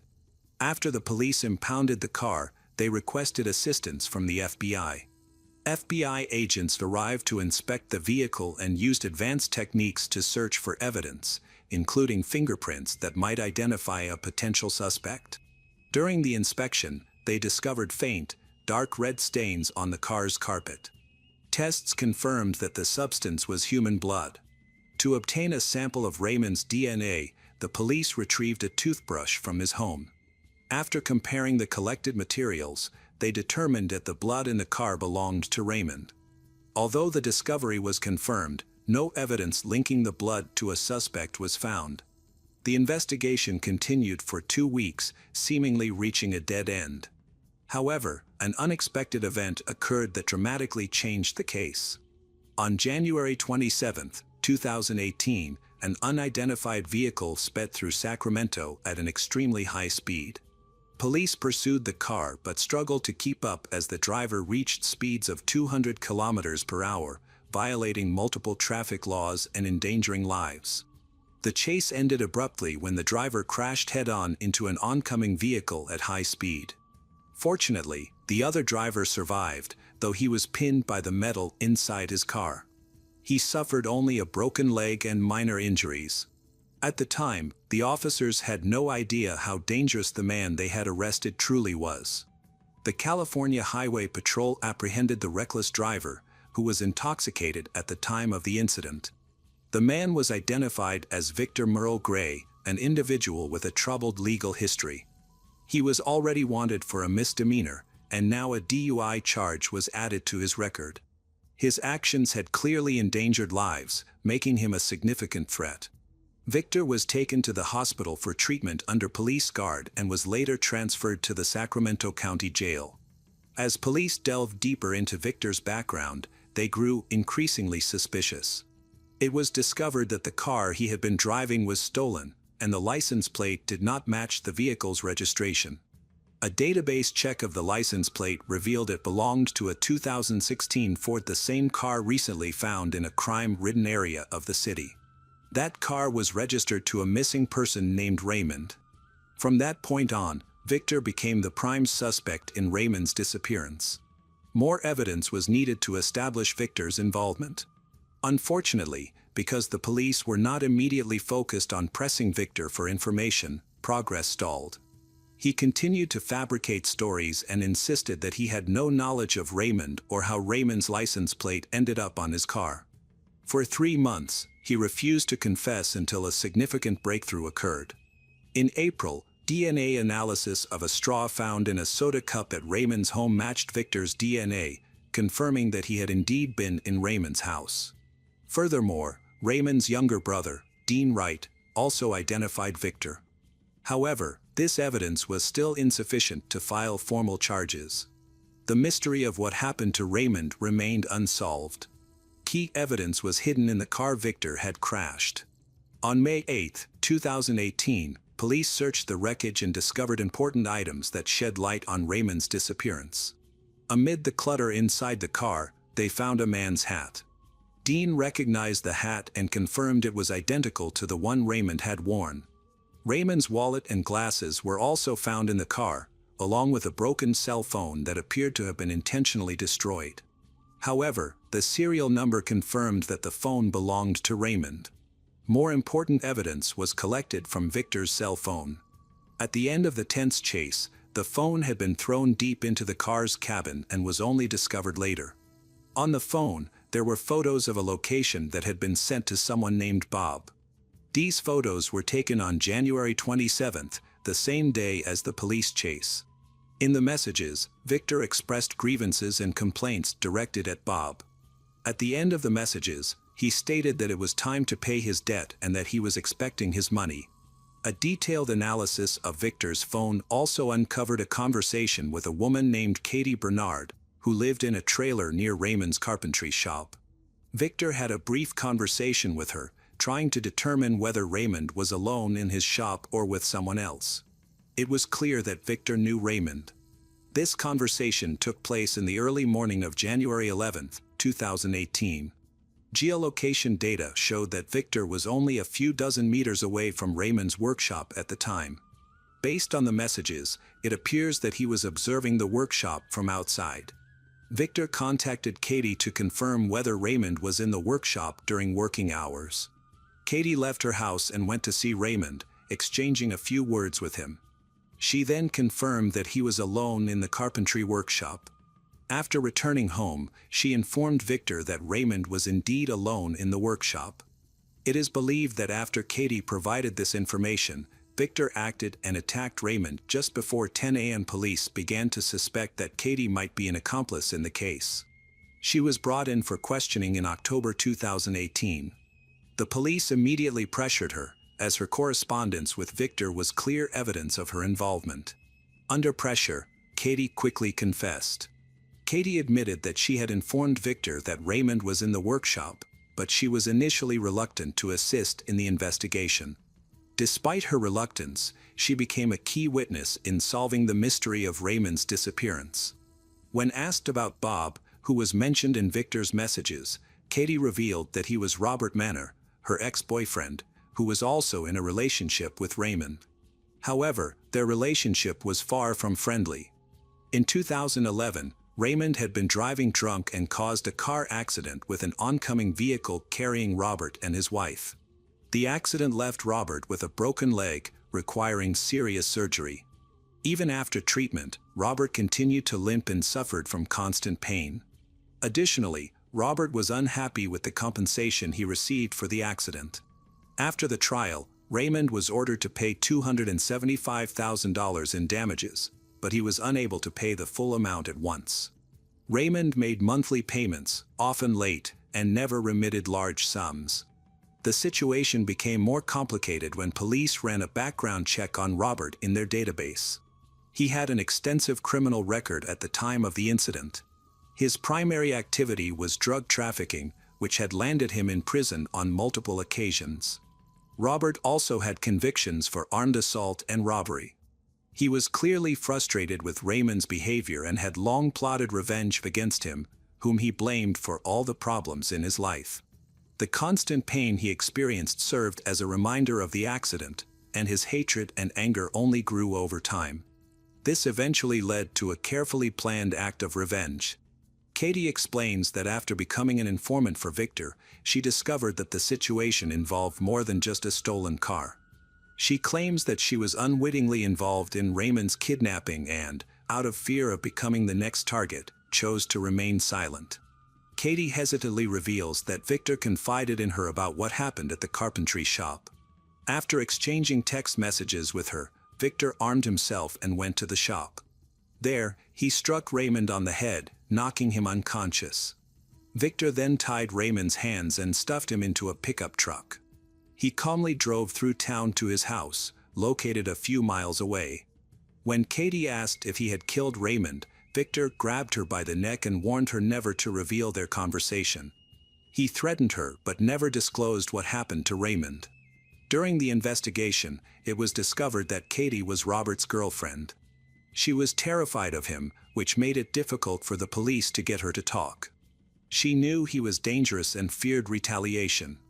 Eventually, she admitted that she knew what had happened. However, Robert avoided providing details, saying only that he had taken care of everything he needed to do a long time ago. The police's main challenge was locating Raymond. Despite their best efforts, he was never found. In March 2021, Victor and Robert were charged with kidnapping and murder. However, both Victor and Robert denied any involvement in Raymond's case. They knew that admitting guilt would result in a life sentence without parole. Their lawyers argued that, since Raymond's body was never found and the case was based on circumstantial evidence, Victor and Robert could not be convicted of murder. The absence of a body allowed Victor and Robert to avoid punishment. From the start, the prosecutor's office faced several challenges, one of which was the credibility of the witnesses. Most of them had histories of drug use or legal trouble, which made their testimony questionable. Victor later admitted to kidnapping Raymond and handing him over to Robert but denied committing the murder. He revealed that his actions were motivated by a lack of payment. Victor claimed that Robert owed him $10,000 in cash for the job, but the money was never paid. The day Victor was being chased by the police for reckless driving, he drove a car full of evidence to confront Robert for cheating on him. Had Victor been paid, the confrontation might never have happened, and the criminals might have evaded justice. The trial began in March 2023, more than 5 years after Raymond went missing. Despite years of investigation, Raymond's body was never found. This made the trial particularly challenging, as proving guilt without a body was difficult for the prosecution.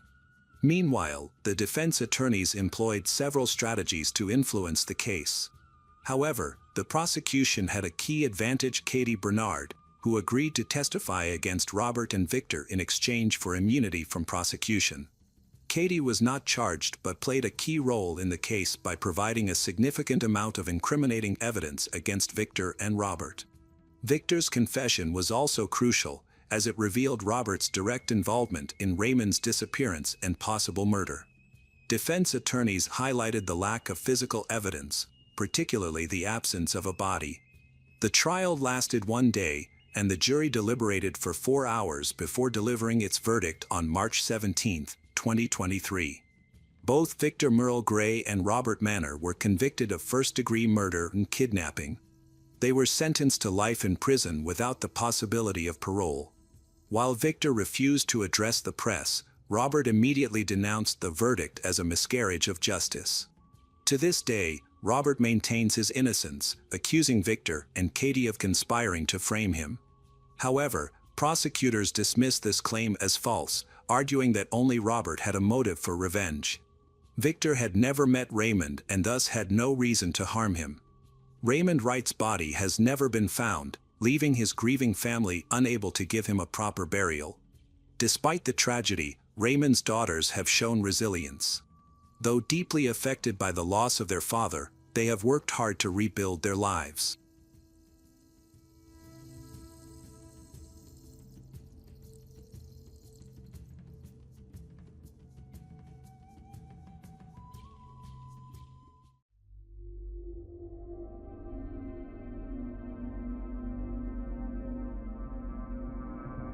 In Anchorage, Alaska, on the night of January 6, 1978, a 16-year-old girl left home and told her mother she was going ice skating with friends. That was just an innocent lie of youth, and also the last words her family ever heard. Her name was Shelley Connolly, a young woman who dreamed of becoming a cosmetologist with a bright future ahead of her. But just hours later, that life was cut short by a brutal act of violence The next morning, Shelley's body was found at Beluga Point, thrown down a frigid cliff. Her clothes were torn, her body covered in bruises. She had crawled back up the cliff, fighting to stay alive, and then collapsed silently into the icy cold. The haunting question is, who dragged an innocent young woman into that deadly night? Who beat Madiasal, tortured, and abandoned her in the Alaskan darkness? And why did justice go unpunished for more than 4 decades? Until a new genetic technique gave the Connolly family hope.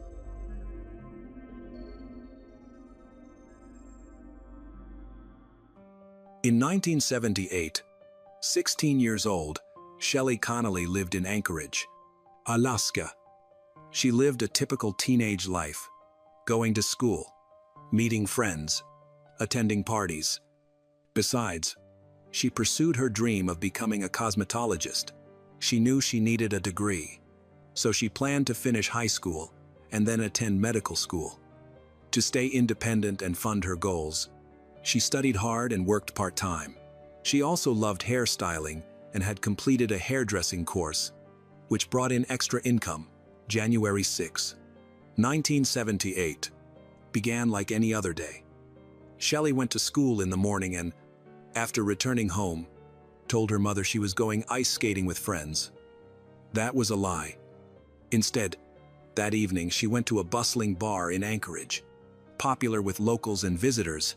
Although the security guard was not allowed to let anyone under the age of 16 in, Shelley was a regular and was allowed in. Many other teenagers also frequented the bar in the late 1970 seconds. Shelley's older sister was also at the bar with her boyfriend and saw Shelley that night. At the bar, Shelley met a group of 3 young men who looked strange and did not seem to be local. They stayed late, leaving around 2:00 a.m. A security guard, as well as Shelley's sister and her boyfriend, saw the group get into a small dark sedan. Shelley's sister tried to stop her from going with those men, but she refused. When the sister returned home later, Shelley wasn't home. She chose not to worry immediately, assuming Shelley would come back soon, and went to bed. By morning, their parents were already trying to locate her.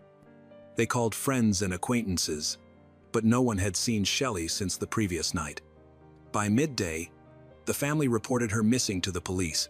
The older sister told officers Shelley had been at the bar and described the 3 men who she suspected were oil pipeline workers and not locals. Police began searching for suspicious young men among shift workers and recent arrivals.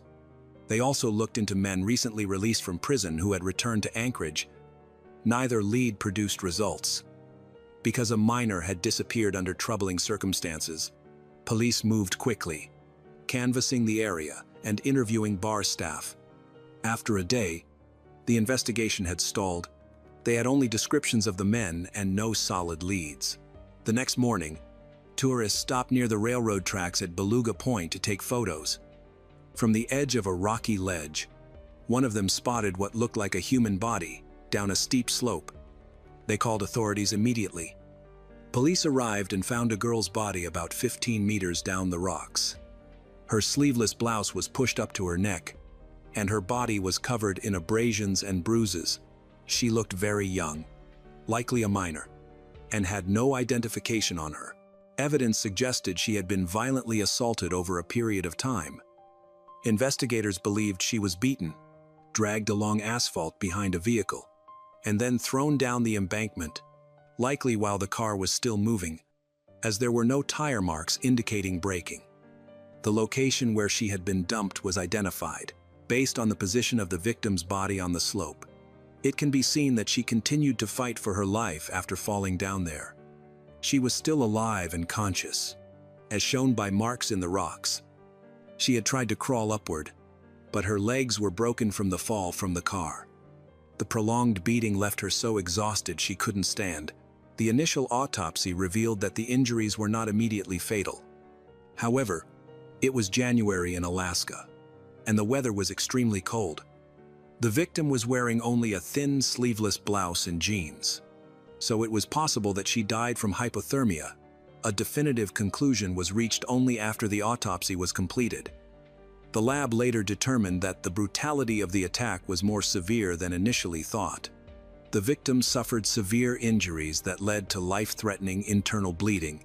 In addition to the injuries, the victim also engaged in intimate behavior immediately before death, possibly voluntary. She had been beaten with a blunt object, resulting in multiple lacerations, severe abrasions, and bruises. She suffered a ruptured liver from blunt force trauma to the abdomen. The autopsy listed the cause of death as internal bleeding and hypothermia. Defensive wounds and skin particles under her fingernails indicated a prolonged struggle. The assailant likely sustained injuries. Police began searching for a violent man with injuries to his hands and face. In addition to the suspect's DNA, bodily fluids were collected from under the victim's fingernails, showing signs of abuse. This evidence would have been valuable, but in 1978, DNA analysis and profiling techniques were not yet developed. Fortunately, the medical examiner preserved and archived the samples. The immediate priority was to identify the victim. Anchorage police held a press conference and, along with local television, announced the discovery of a young girl who had been abused and murdered. The brutality of the crime, possibly involving torture, sparked public outrage. Migrant workers were again blamed by some for rising crime. Shelley's family did not see the announcement immediately, but later heard that an unidentified victim had been found a few miles from Anchorage. Her parents contacted authorities and, based on the clothing description, suspected it was Shelley. Family members then confirmed the victim was 16-year-old Shelley Connolly. A homicide investigation began. Notably, this occurred while a serial killer, later identified as Robert Hansen, was targeting women in and around Anchorage. 7 more bodies were found that same year. Initially, police suspected Shelley was a victim of serial killer Robert Hansen. However, detectives quickly realized that the circumstances of Shelley's death did not match his pattern or victim profile. When Robert was eventually caught, his DNA and even his blood type did not match the evidence in Shelley's case. With numerous assaults and murders in the area, Anchorage police were overwhelmed and lacked resources. So Shelley's case received limited attention. Detectives found no solid leads. The weapons used to restrain and beat her were never recovered, leaving no fingerprints. Witnesses couldn't reliably describe everyone who had been with Shelley during her final hours. Many bar patrons were heavily intoxicated, and their accounts conflicted, weakening their credibility. Even so, the investigation continued. After interviewing witnesses and reviewing the bar's usual patrons, one name kept coming up. A man known in the criminal underworld as Pinky. He lived near Anchorage, and multiple witnesses identified him. A background check showed he'd been on law enforcement's radar since his teens. With a growing list of offenses, his crimes escalated over time.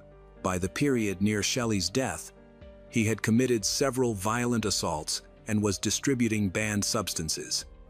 Detectives couldn't immediately name a prime suspect.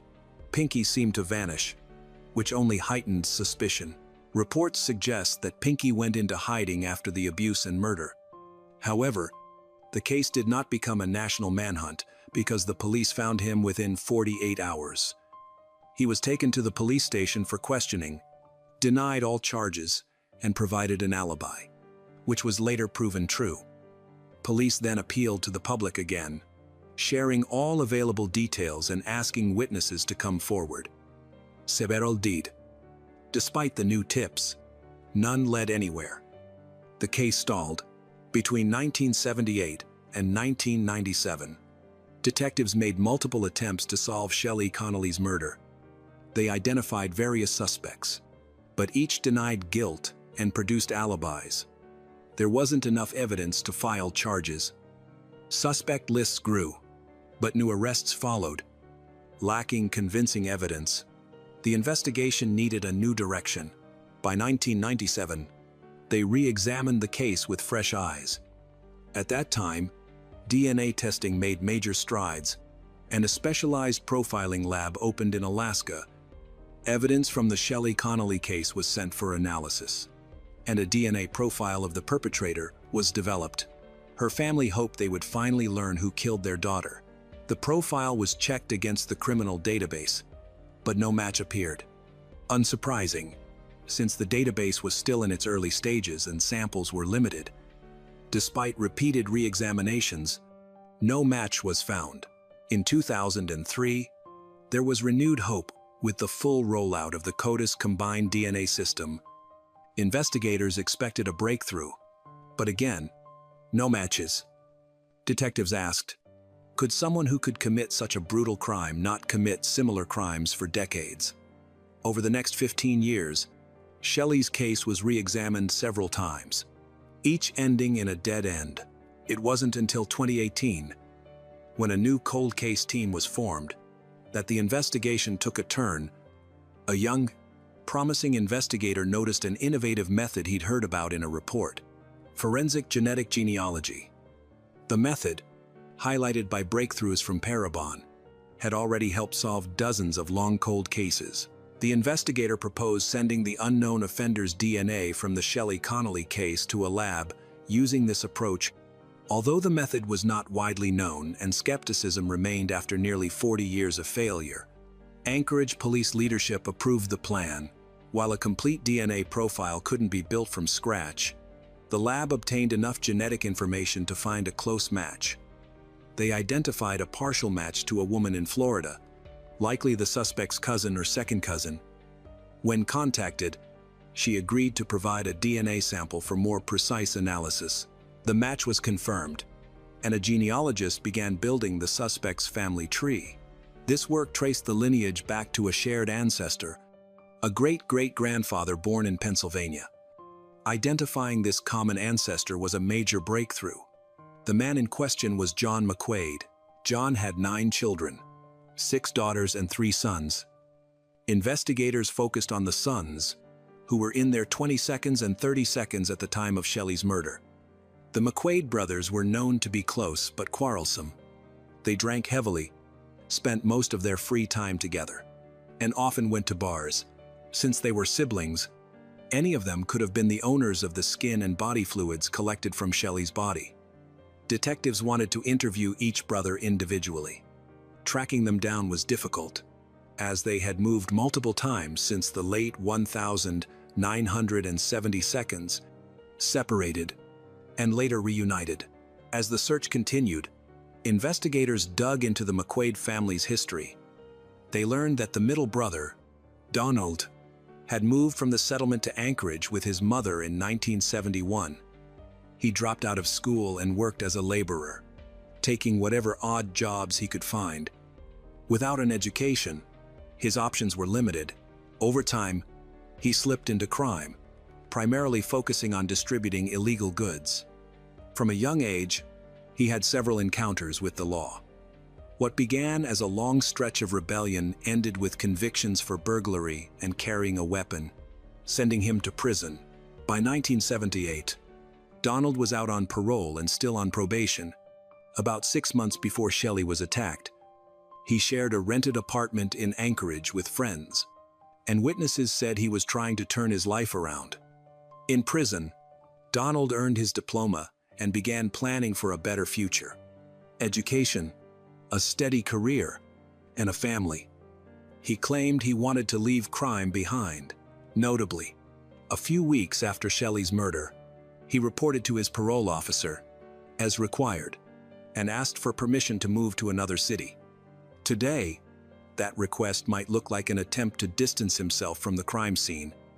In 1978, however, it raised no alarm. He was approved to relocate and left without issue. Later, when Anchorage police obtained a photo of the prime suspect from the late 1972, detectives immediately noticed he resembled one of the men seen with Shelley on the night she died. That link had been missed during the original investigation. The more detectives learned about Donald, the more suspicious he seemed. Still, only DNA could confirm or rule him out. Investigators needed a sample, and the trail led them to a suburb of Portland, Oregon, where the McQuaid brothers were living. Donald is confirmed to be living with his brother Richard. Anchorage investigators asked Portland police to collect DNA from both men. Richard remained a person of interest, though Donald was the more likely match. The third brother was quickly eliminated. He was in prison when Shelley was attacked.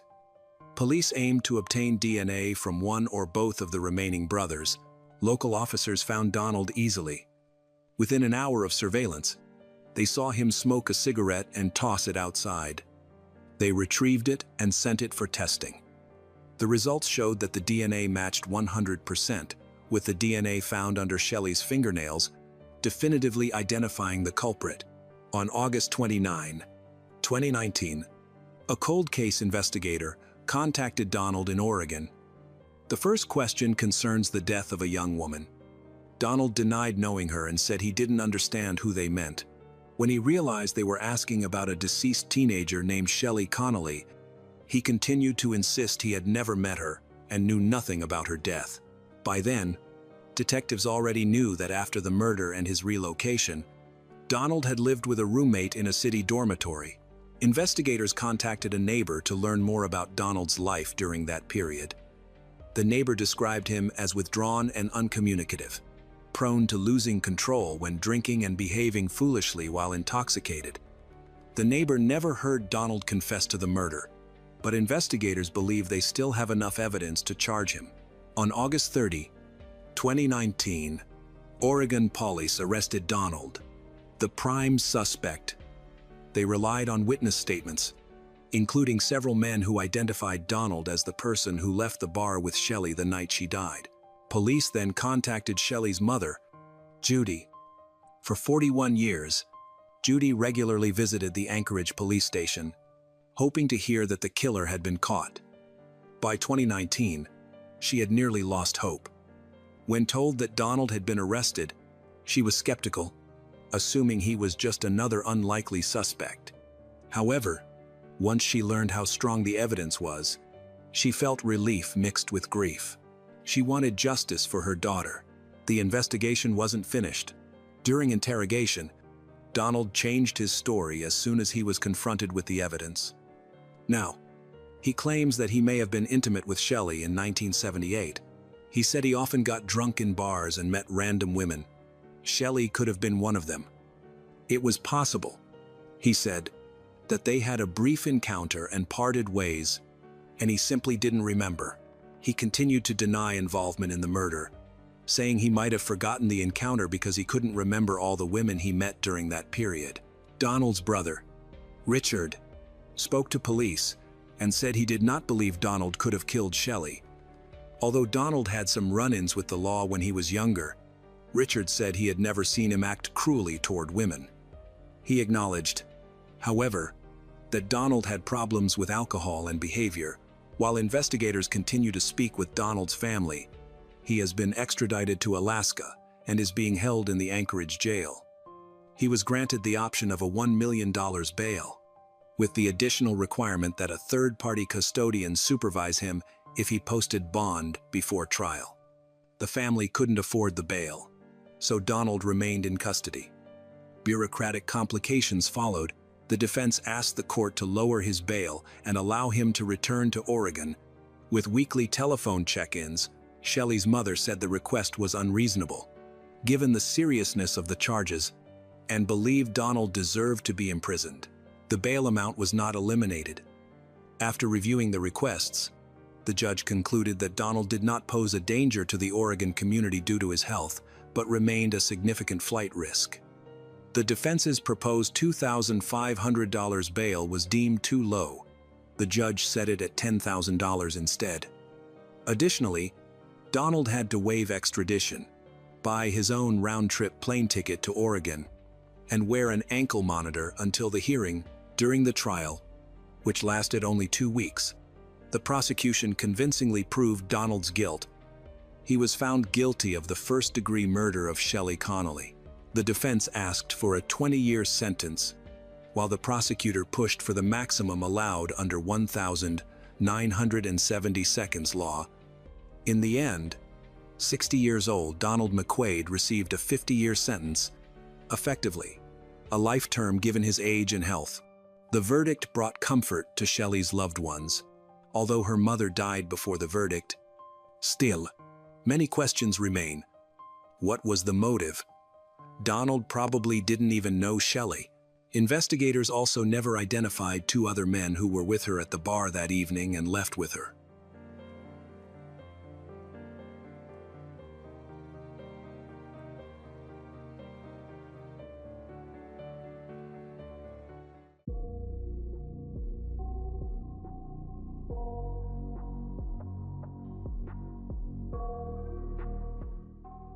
In a quiet town deep in rural Brazil, the gentle light of a small house cut through the darkness. Inside, Valdemir Hochler, husband, father, and a hard-working man who split his days between driving and caring for cattle, was living what no one realized would be his final night. Within those familiar walls, love turned into jealousy, and fear grew into something far more dangerous. By morning, Valdemir had vanished. No phone calls, no messages, just an absence that immediately felt wrong. His sons searched the roads he often drove, while neighbors whispered and police joined the effort. Still, nothing surfaced, until suspicion turned toward the house where he was last seen. In that house, there was a freezer that was still strangely forbidden. Days later, when the police finally opened the freezer, the truth inside was cold, silent, and beyond imagination. What truly happened in that house on November 14th?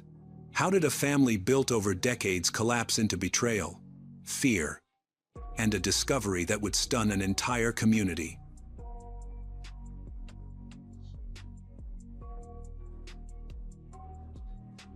Valdemir Hochler was born in 1979 in Brazil, into a large family. From a young age, he learned the meaning of responsibility and hard work.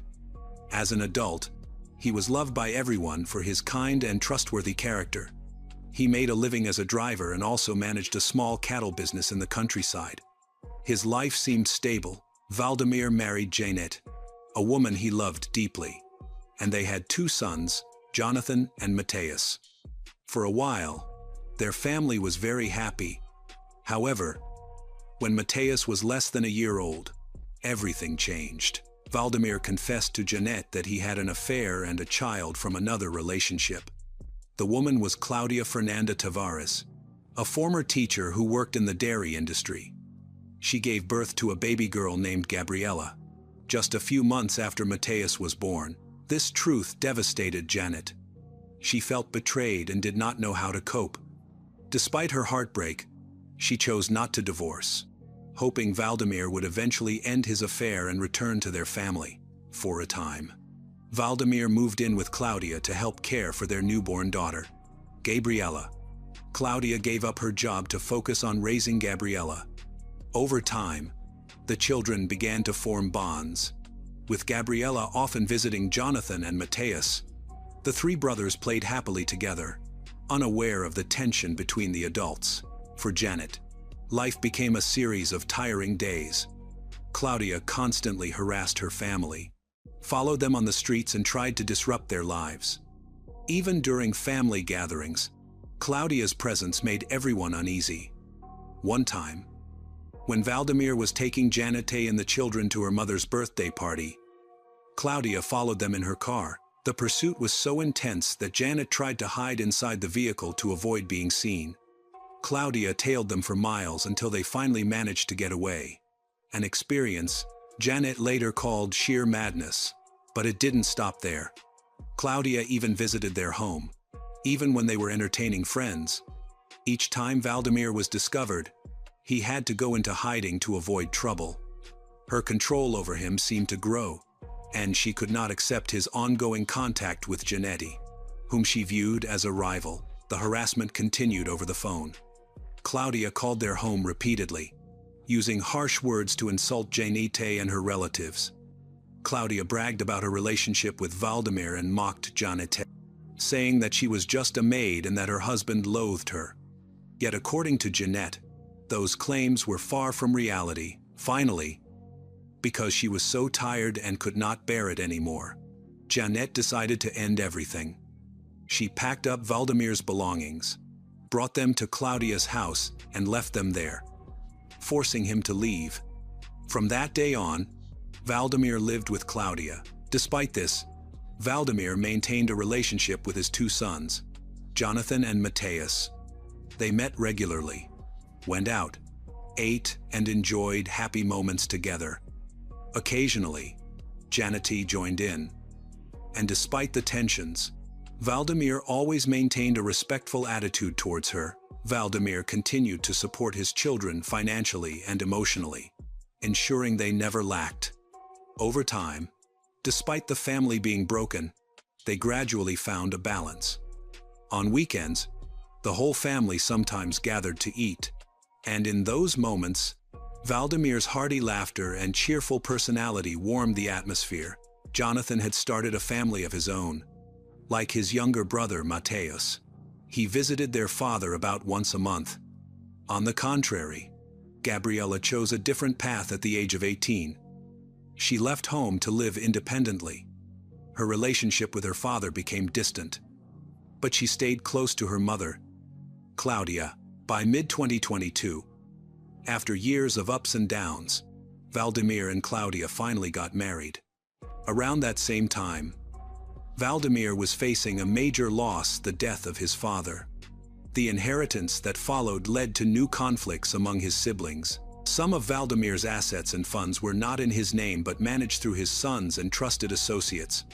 Even with the challenges, he kept a stable income as a driver, received a pension, and maintained his livestock business.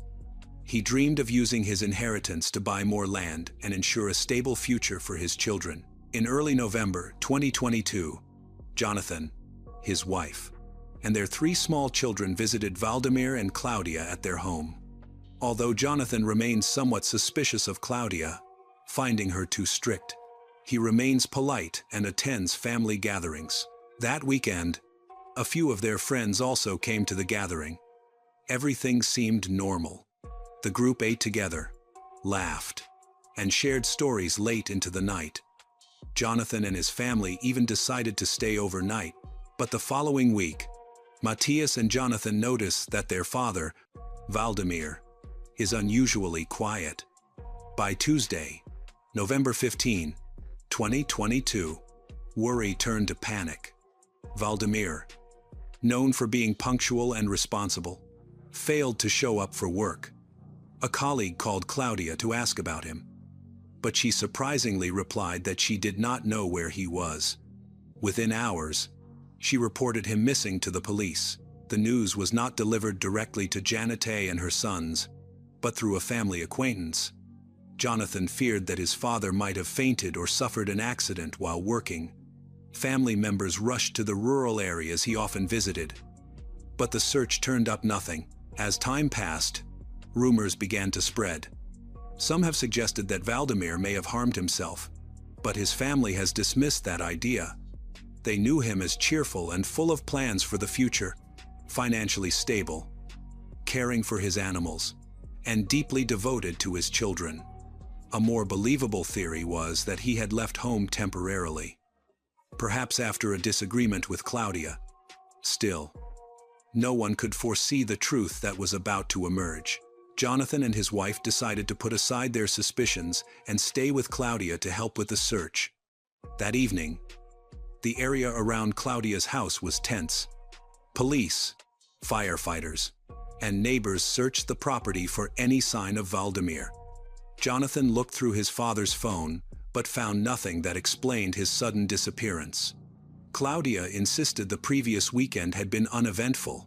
They had eaten pizza with friends and spent Sunday peacefully together. Her story sounded reassuring, but small details began to raise doubts. That night, Jonathan and his wife stayed at the house. Claudia refused to sleep in her bedroom, choosing instead to stay on the living room sofa, saying she wanted to be awake in case her husband came back. From that spot, she had a clear view of the refrigerator. When Jonathan went to get a glass of water, Claudia reacted strangely, as if the sight of him opening the fridge made her uneasy. He dismissed it at the time, thinking she was just anxious and grieving, but in the following days, Her behavior continued to draw attention. Claudia became unusually protective of the refrigerator, refusing to let anyone else open it and insisting on serving all the food herself to those helping with the search. On Saturday, November 19, 3 days after Claudia reported Valdemir missing, she was summoned to the police station to give an official statement. Investigators did not yet see her as a suspect, but because of her close relationship with Valdemir, questioning her was unavoidable. During the interview, officers noticed visible injuries on her body, marks that looked like signs of a struggle. When asked, she agreed to undergo a forensic examination. However, shortly after leaving the station, she vanished. Around the same time, the investigation took an unexpected turn. A neighbor came forward with crucial information, something strange he had noticed that made him uneasy for days. Everyone knew Claudia's freezer was usually empty. She rarely stocked it beyond a few basic items. But when police entered her home, they found the freezer unusually full, packed with food that no one remembered her buying. The sight immediately struck investigators as suspicious, with the search having yielded no results and the case becoming increasingly confusing. The police decided to examine the freezer closely. As they began to remove each layer of items, the horrifying truth gradually emerged. Hidden beneath the frozen food was the body of Valdemir, 43 years old. Preserved in the freezer, Claudia had carefully guarded. Preliminary evidence pointed to a horrifying scenario. Investigators believed Claudia had cleared the freezer, placed her husband's body inside, and then covered it with food to disguise the crime. The discovery shocked the community. Within hours, an arrest warrant was issued for her. As the news spread, people thought the search for Claudia would be prolonged. But shortly after, she appeared at the police station to surrender. Before that, she recorded a video and posted it online, declaring her readiness to take responsibility before the law. During the interrogation, Claudia confessed to killing Valdemir. She said she lived in fear, was constantly threatened by her husband, and believed he could kill her at any time. She insisted that her actions were in self-defense. According to her account, on the night of November 14, 2022, she gave Valdemir a sleeping pill. Once he was unconscious, she tied his limbs using techniques she had learned from her work on dairy farms. She said she briefly hesitated, realizing the seriousness of her actions, but thoughts of her own safety and her daughter's pushed her forward. She admitted to suffocating him with a plastic bag. Claudia described him as a jealous and abusive man. She recalled an incident 2 weeks earlier when he slapped her in public, which she said was the breaking point. On the night of the murder, he had forbade her from attending a New Year's party with co-workers, again asserting control. In her version, the killing was not planned revenge, but a desperate act of survival. Afterward, she told investigators she felt something she hadn't felt in years: freedom. Her defense attorney reinforced this view, portraying her as a woman driven to the edge by years of physical and psychological abuse. But the evidence told another story. Her injuries, inconsistencies in her testimony, and the gruesome effort to hide the body suggested something far darker. Authorities charged her, then 40 years old, with aggravated murder, concealment of a corpse, and making false statements. As her story spread across news outlets and social media, the case ignited national debate in Brazil about domestic violence, mental health, and the thin line between victimhood and accountability. For Valdemir's family, however, no explanation could ease the pain. The discovery shattered their lives. Jonathan, especially, could not move past one unsettling memory.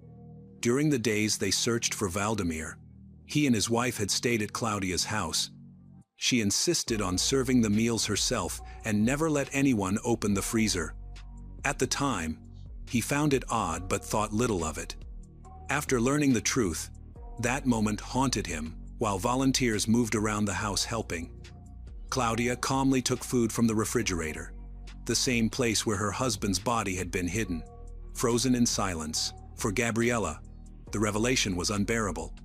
She had lost her father in the most unimaginable way.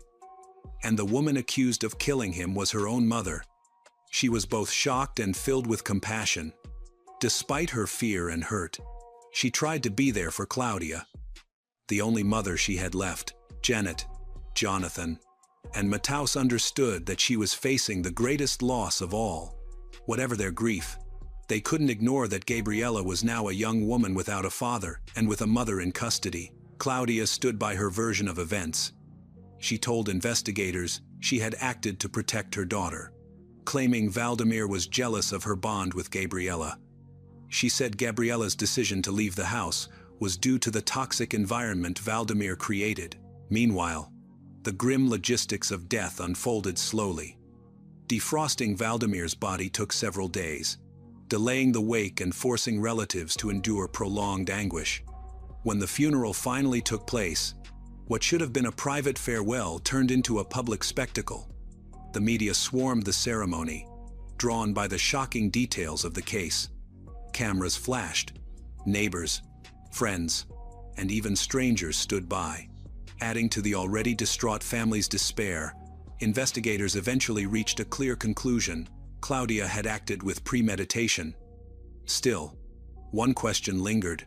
Had she acted alone? Some suspected an accomplice, someone who might have helped move or hide the body. But according to the civil police, all evidence indicated that Claudia acted by herself. Even Valdemir's relatives, initially doubtful that she could have managed alone, came to agree. If she had help, they reasoned, the body would likely have been disposed of in a more typical way, perhaps abandoned in a vehicle or buried somewhere remote. The decision to use the freezer suggested that she had acted impulsively, out of fear and pressure. The motive, however, remained uncertain. Investigators uncovered conflicting accounts about Valdemir's character. One of his sisters had once accused him of violent behavior, though further inquiry revealed the dispute was likely linked to disagreements over inherited property rather than abuse. Records also showed that Claudia had filed a domestic violence complaint in 2019. The alleged incident happened during a heated argument about Gabriella's wish to move away for school, a decision fiercely opposed by her father. Claudia had helped her daughter leave without his permission. When Valdemir discovered what had happened, the conflict escalated. Later, he accused Claudia of taking a large sum of money from the house, money he believed was meant to help Gabriella move. Claudia, in turn, claimed that he had taken it himself. For Janet, hearing these claims was excruciating. She refused to believe that Valdemir had ever been violent, describing him instead as a man dedicated to his family. Another detail that complicated the case: Valdemir kept a large sum of cash at home, intended to be used to buy land, estimated to be between $38,000 and $50,000. One of his brothers claimed to have seen the money with his own eyes. In addition, Valdemir often sent money to relatives or trusted friends, raising suspicions that Claudia may have been motivated by greed, not just fear or self-defense. Some family members believe that she had been well prepared, had her intentions for a long time, and was just waiting for the right moment to act. They believe Claudia struck just before Valdemir installed a new security camera system, which would have exposed her every move. In August 2023, the case resurfaced when a court in Santa Catarina granted Claudia conditional release with electronic monitoring. She was permitted to work at a construction plant during the day and as a restaurant cook at night while awaiting trial. The decision sparked public outrage, with many viewing it as a miscarriage of justice. Soon afterward, the Superior Court of Justice reversed the ruling, citing the seriousness of the crime, the concealment of the body, and Claudia's attempts to mislead investigators. She was again placed in preventive detention. Her lawyer continued to defend her under a contingency agreement, stating he would only collect payment if she were acquitted. He has publicly expressed his belief that Claudia is completely convinced of her innocence. The trial of Claudia Fernanda Tavares began at 9 o'clock a.m. on Thursday, August 28, 2025, and lasted until dawn the following day. The witness testimony alone took up more than 11 hours. Before the jury, Claudia Fernanda Tavares, 43, was sentenced to 20 years and 24 days in a strict prison regime, with aggravating circumstances, for the murder of her husband, Valdemir Hochler, 52, a driver. The case of Valdemir Hochler remains one of the most disturbing in recent Brazilian history. For his family and friends, the loss left a lasting wound. The man they once loved and trusted was dead, and the woman who once confessed her love to him was accused of causing his death.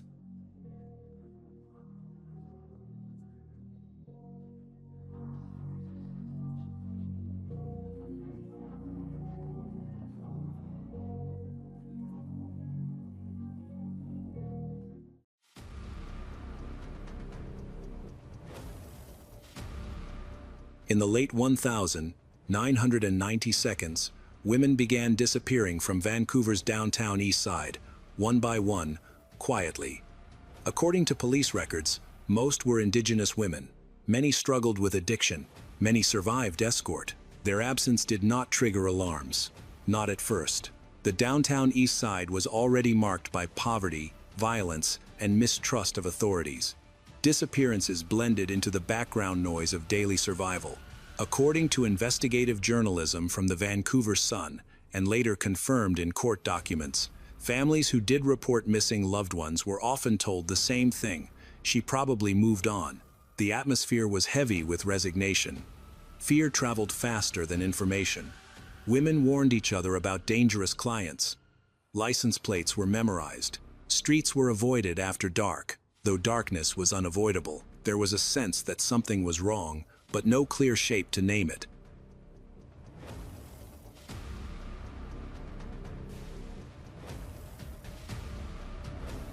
By 1997, advocates working in the area began to notice a pattern. Too many women are gone. Too many without contact. According to later findings from the Missing Women Commission of Inquiry, at least dozens of disappearances shared similar timelines and last known locations.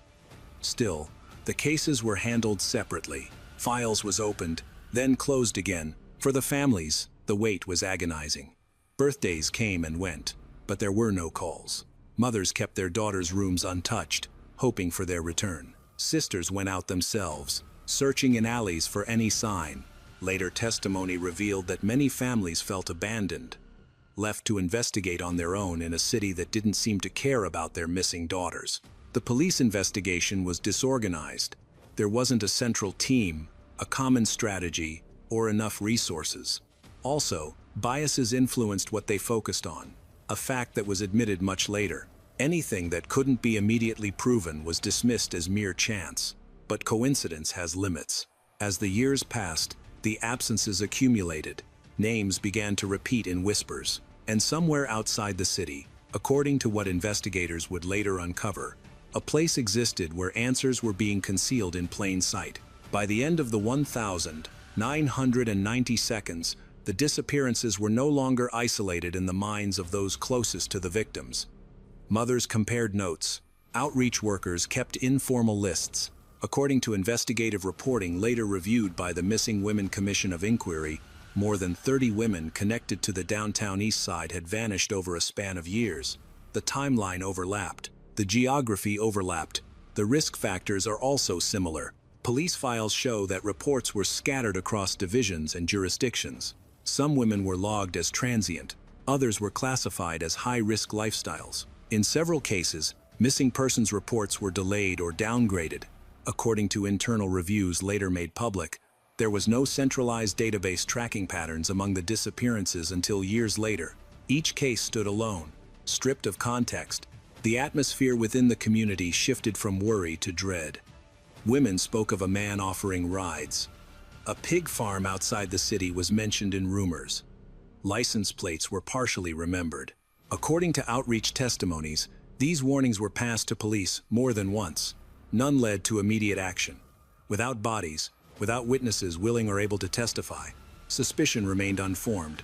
Inside police departments, a different pressure existed. Serial murder was an extraordinary claim. It required extraordinary proof. According to later police statements, officers believed many women would resurface, as some had in the past. Resources were stretched thin. Jurisdictional boundaries between Vancouver and the surrounding municipalities complicated coordination. What seemed like caution, in retrospect, became a delay. Families felt dismissed. According to court testimony and media interviews, several relatives were told their daughters were adults who had chosen to leave. The unspoken implication was clear. Some lives were considered harder to lose track of than others. That assumption would later be cited as a critical investigative failure. By 2001, the Royal Canadian Mounted Police began reviewing older files more closely. A tentative task force was formed. Analysts started mapping last known sightings. Patterns emerged slowly. The same corridors, the same time windows, still no suspect. The unease deepened when women who were presumed missing did not resurface. Years passed, no phone calls, no bank activity, no confirmed sightings.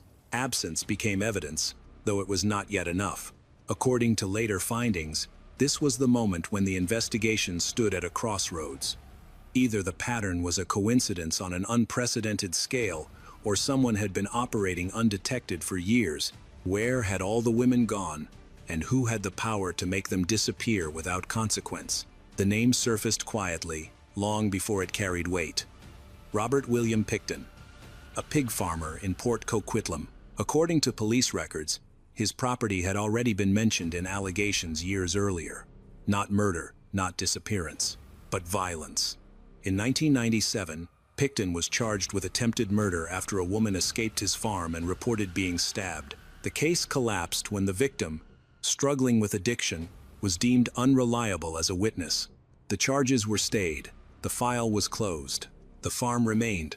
Pickton lived with his brother on a large rural property bordered by ditches and fields. Pigs numbered in the thousands. According to later court testimony, parties were held there. Locals called it Piggy's Palace. People known as escorts were present. Some were observed leaving. Others disappeared afterwards. However, at the time, there was not enough evidence to prove anything.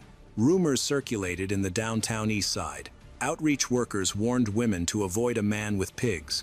According to the Missing Women Commission, these warnings reached police informally. Without corroboration, they went no further.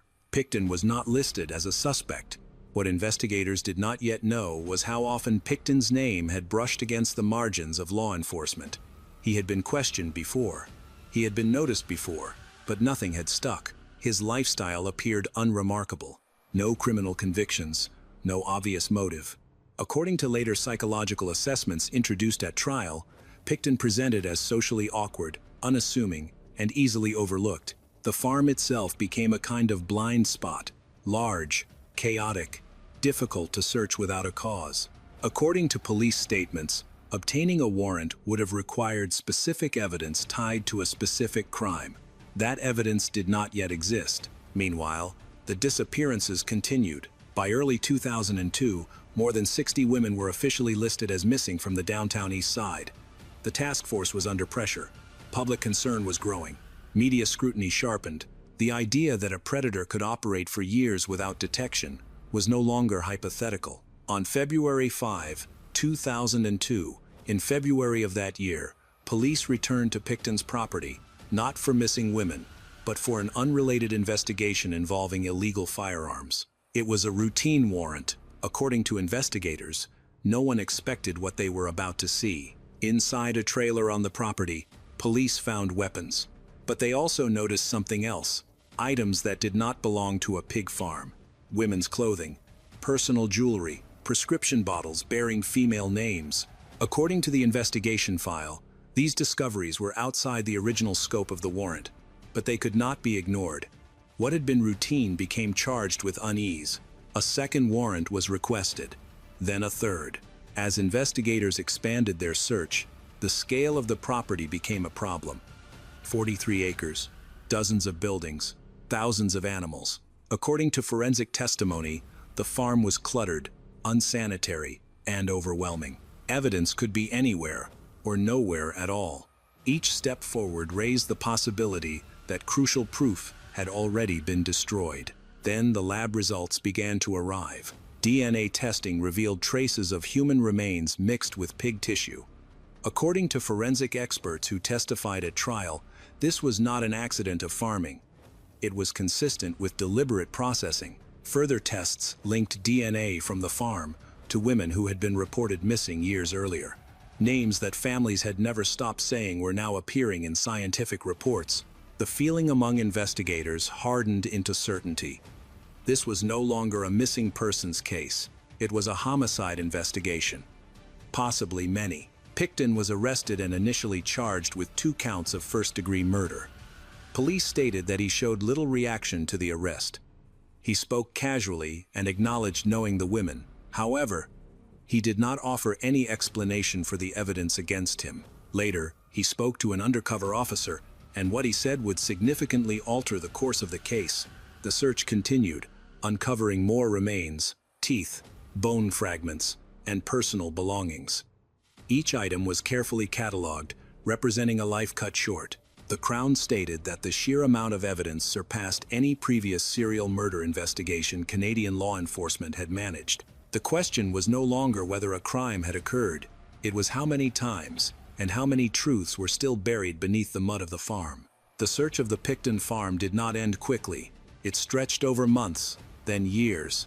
According to court records, it became the largest forensic investigation in Canadian history. Specialists worked in rotating shifts. Anthropologists, DNA analysts, and evidence technicians combed through soil, buildings, freezers, and waste pits. Each location carried the same quiet tension. Anything could surface. What investigators found was fragmentary. Bone shards no larger than coins, teeth embedded in mud. Traces of DNA were recovered from tools, containers, and processing areas. According to forensic testimony, many remains had been mechanically altered. Some had passed through rendering processes used for animal byproducts. Identification became a painstaking act of reconstruction rather than recognition. Yet names began to emerge. Through mitochondrial DNA and personal effects, investigators linked remains to women who had been missing for years. Some were confirmed homicide victims. Others could only be described as probable. According to the prosecution, the evidence supported a minimum number of victims, but not a complete count. The farm had erased too much. The atmosphere around the investigation grew heavier with each confirmation. Families were notified in stages. Some received answers. Others received uncertainty. According to victim impact statements later entered into the record, knowing was both a relief and a wound. The waiting had ended, but the truth was incomplete. Picton remained in custody. According to police records, he began speaking to a cellmate who was, in fact, an undercover officer. In those conversations, Picton allegedly described killing dozens of women. He spoke of a goal, 50 victims. According to the investigation file, these statements were recorded. They were chilling. They were also legally complicated. Confessions without corroboration could not all be charged. Prosecutors faced an impossible balance. Charge too many counts without sufficient physical proof and risk acquittal. Charge too few and risk minimizing the scale of harm.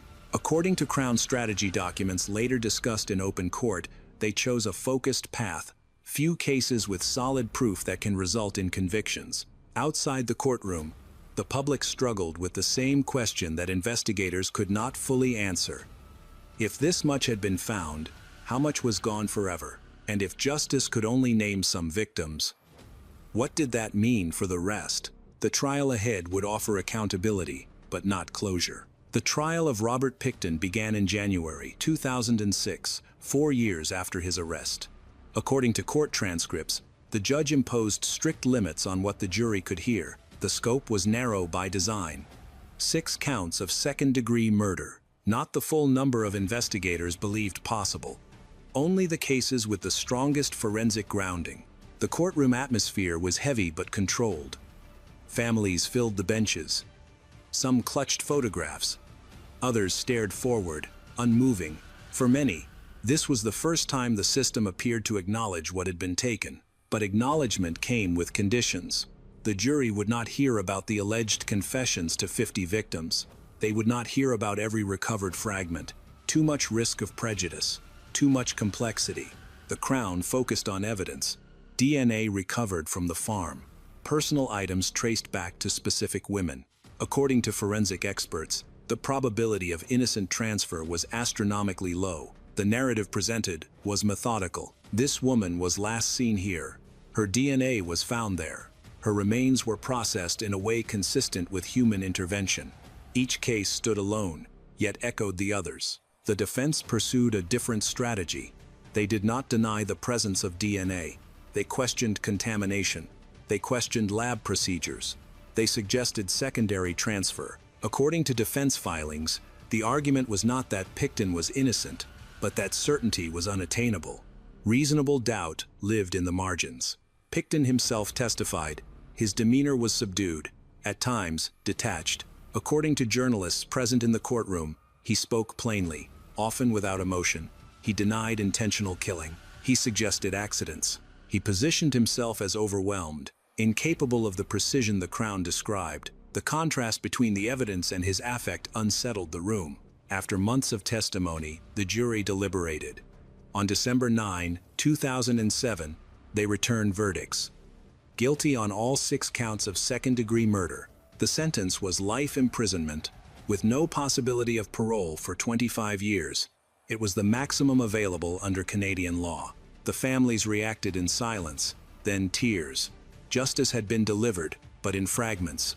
Outside the courtroom, the question lingered, unresolved. After the verdict, the number refused to settle. 6 was the legal count. It was not the human count. According to the investigation file, the Royal Canadian Mounted Police identified DNA belonging to at least 33 women on Pickton's property. 26 of them were confirmed murdered. Others could not be definitively classified due to the condition of the remains. The gap between what could be proven and what likely occurred became the central wound of the case. Pickton's own words complicated everything.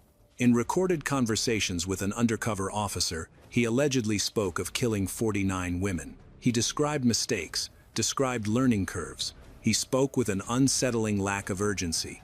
According to prosecutors, these statements were credible in tone but legally insufficient without corroboration. Confession alone, without physical linkage, could not sustain charges. For the families of women not named in court, the trial felt incomplete. According to public statements and inquiry testimony, many felt erased twice, first by the killer, then by the limits of prosecution. Closure remained theoretical. Grief stayed active. The atmosphere shifted from shock to reckoning. Media attention intensified. Journalists began asking not just who Pickton was, but how he had been able to operate for so long. According to the Missing Women Commission of Inquiry, systemic failures were now impossible to deny.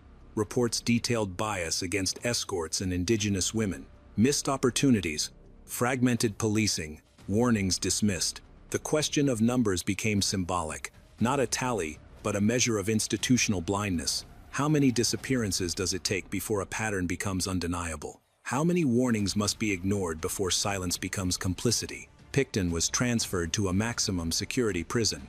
Appeals were filed, most failed. His legal presence faded, but the shadow of his alleged victim count remained. The number hovered, unresolved, in headlines and memory. And beyond the statistics, a deeper realization emerged. This case was not only about one man, it was about a system that decided, too often, that some lives could vanish without urgency. The case did not end with the sentence. It widened. In the years following Robert Pickton's conviction, the province of British Columbia faced questions it could no longer defer. Public pressure mounted. Families demanded explanations, not apologies. In response, the Missing Women Commission of Inquiry was established in 2010 to examine how dozens of disappearances could unfold over more than a decade without decisive intervention.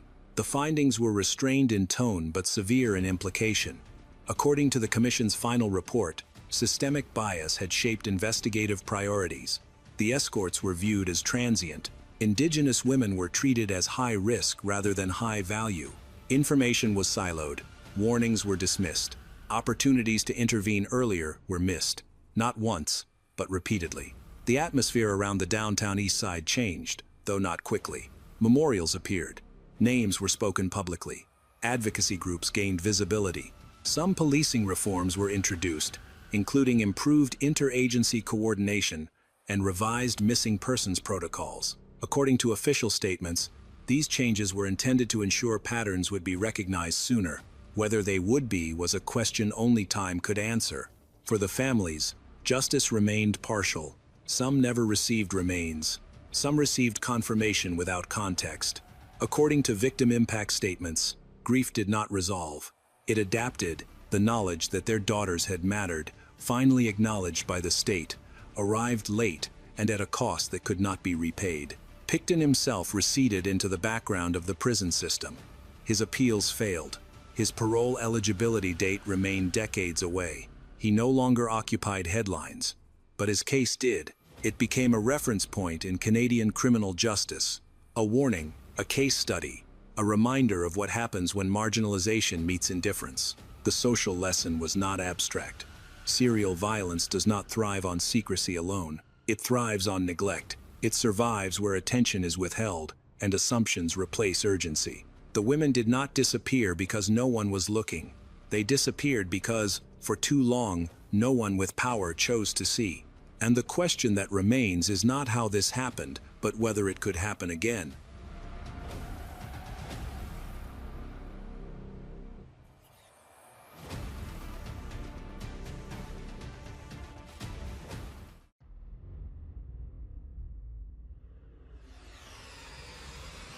June 12, 1994, in Brentwood, Los Angeles, a quiet, affluent neighborhood. Sometime after midnight, Nicole Brown Simpson, 35, and Ronald Goldman, 25, were found dead outside a South Bundy Drive condominium. Both had been stabbed multiple times. The coroner's report indicated the wounds were deep, random, and fatal. Nicole's throat was cut severely, almost to her spine. She also had wounds on her hands, suggesting she tried to defend herself. Goldman appeared to have struggled violently. Evidence suggests he arrived at the scene unexpectedly and was immediately attacked. The crime scene is chaotic. Blood stains the concrete. A single glove lies on the ground. Detectives have ruled out burglary. Nothing valuable was stolen. The violence suggests a personal, targeted attack fueled by rage.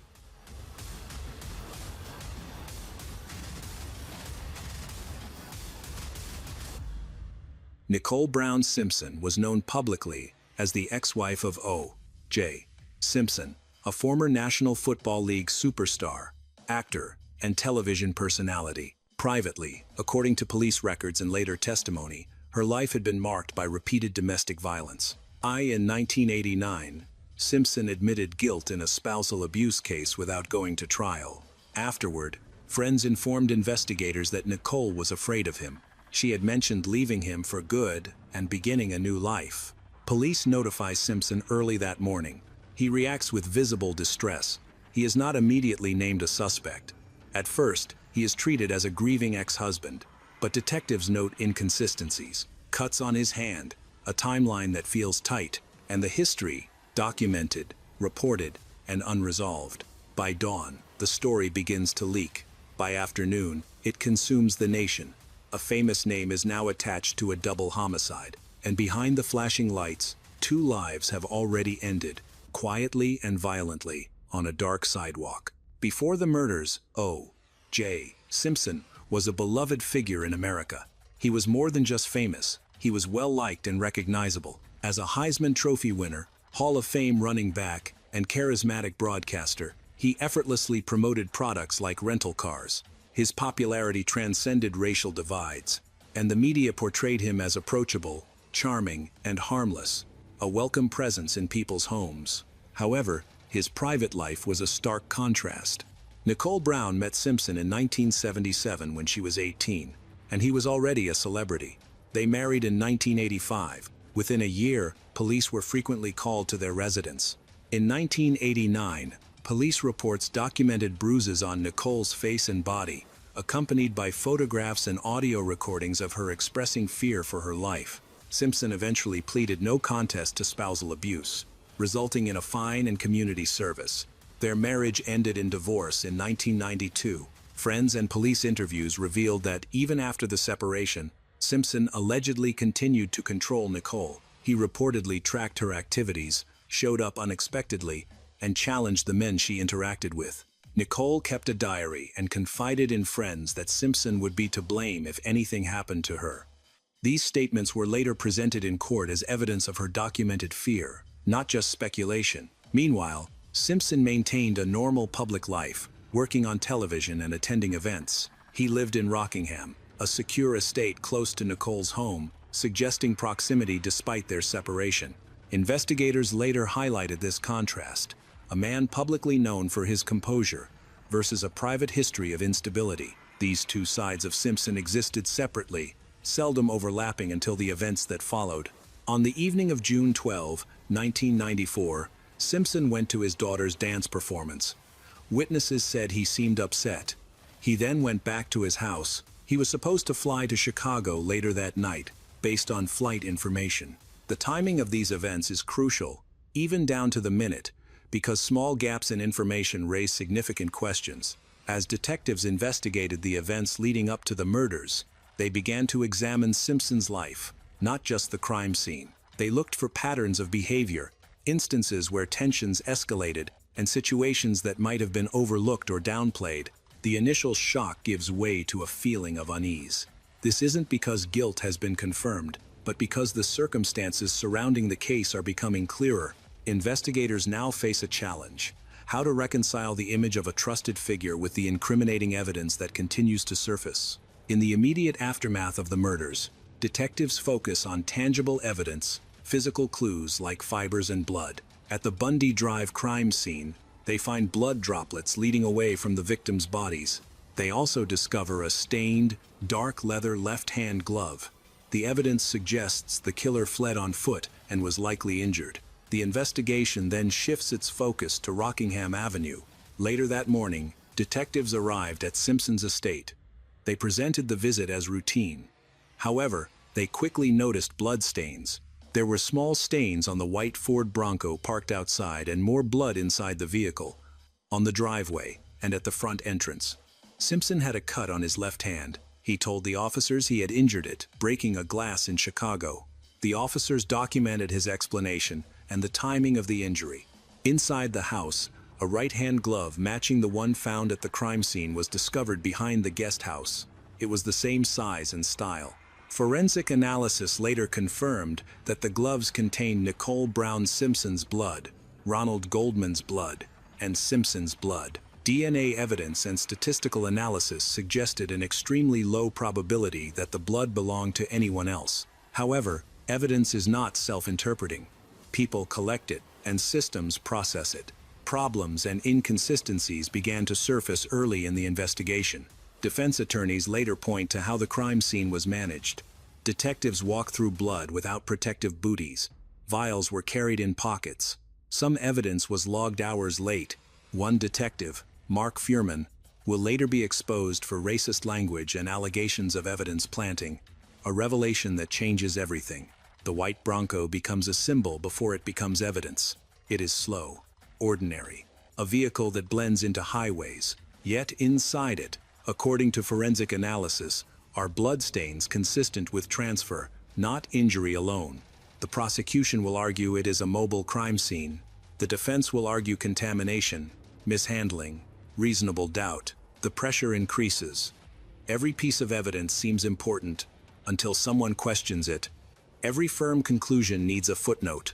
The detectives think they're constructing a solid case piece by piece. However, outside the police's control, events unfold rapidly. The media focuses intensely on the story. Public views sharply divide. The case expands beyond official investigations. June 17, 1994, early evening in Los Angeles. Simpson was supposed to surrender at Parker Center. His lawyers announced his intention to turn himself in. News cameras and police officers waited, but he never appeared. At 6:45 p.m., a call reported that Simpson was in the back of a white Ford Bronco, driven by his friend Al Cowlings. He was reportedly armed and emotionally distressed, and according to later released police communications, he was threatening ended his own life. The events happened as they were broadcast live. Helicopters took off, and TV networks broke into their regular shows. An estimated 95 million people watched the white Bronco driving slowly on the freeway at 55 mph. Police cars followed it without using sirens or force. The city was on edge. Later, investigators discovered that Simpson had a disguise, a passport, cash, a family photo, and a handwritten note in the car. The note, addressed to the American people, seemed more like a goodbye than an admission of guilt. He wrote about love, pain, and his inability to continue living. While he didn't confess to the murders, the note had a sense of finality. The situation felt unreal. People gathered on overpasses, cheering, while others watched silently. A man suspected of killing 2 people had become a bizarre form of entertainment. The boundary between a criminal investigation and a media spectacle had disappeared. From the perspective of the investigation, the slow-speed chase was a turning point. While running away doesn't prove someone is guilty, prosecutors would later argue that it showed Simpson knew he was guilty. The defense argued that Simpson was overwhelmed, scared, and mentally unstable. They claimed he wasn't trying to escape, but was in despair. After nearly 2 hours, the Bronco arrived at Simpson's home in Rockingham.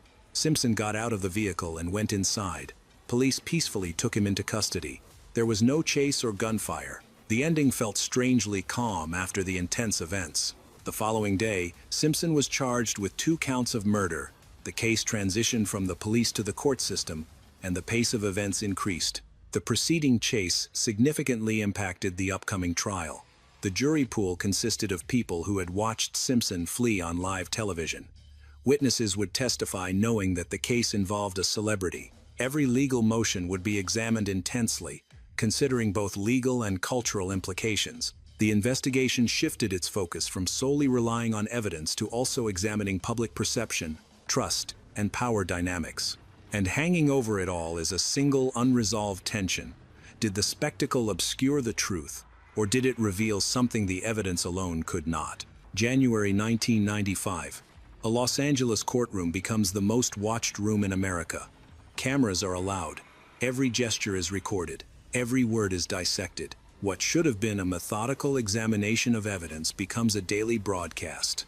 The prosecution is confident in their case. They have blood samples, DNA evidence, gloves, and a timeline that points to Simpson's guilt. Forensic experts found Simpson's blood at the crime scene and the victim's blood in his Bronco and on his property. The prosecution believes the scientific evidence overwhelmingly proves Simpson's involvement. However, the defense doesn't dispute the crime itself. Instead, they attack the integrity of the investigation. Led by Johnny Cochran, the defense team changes the focus.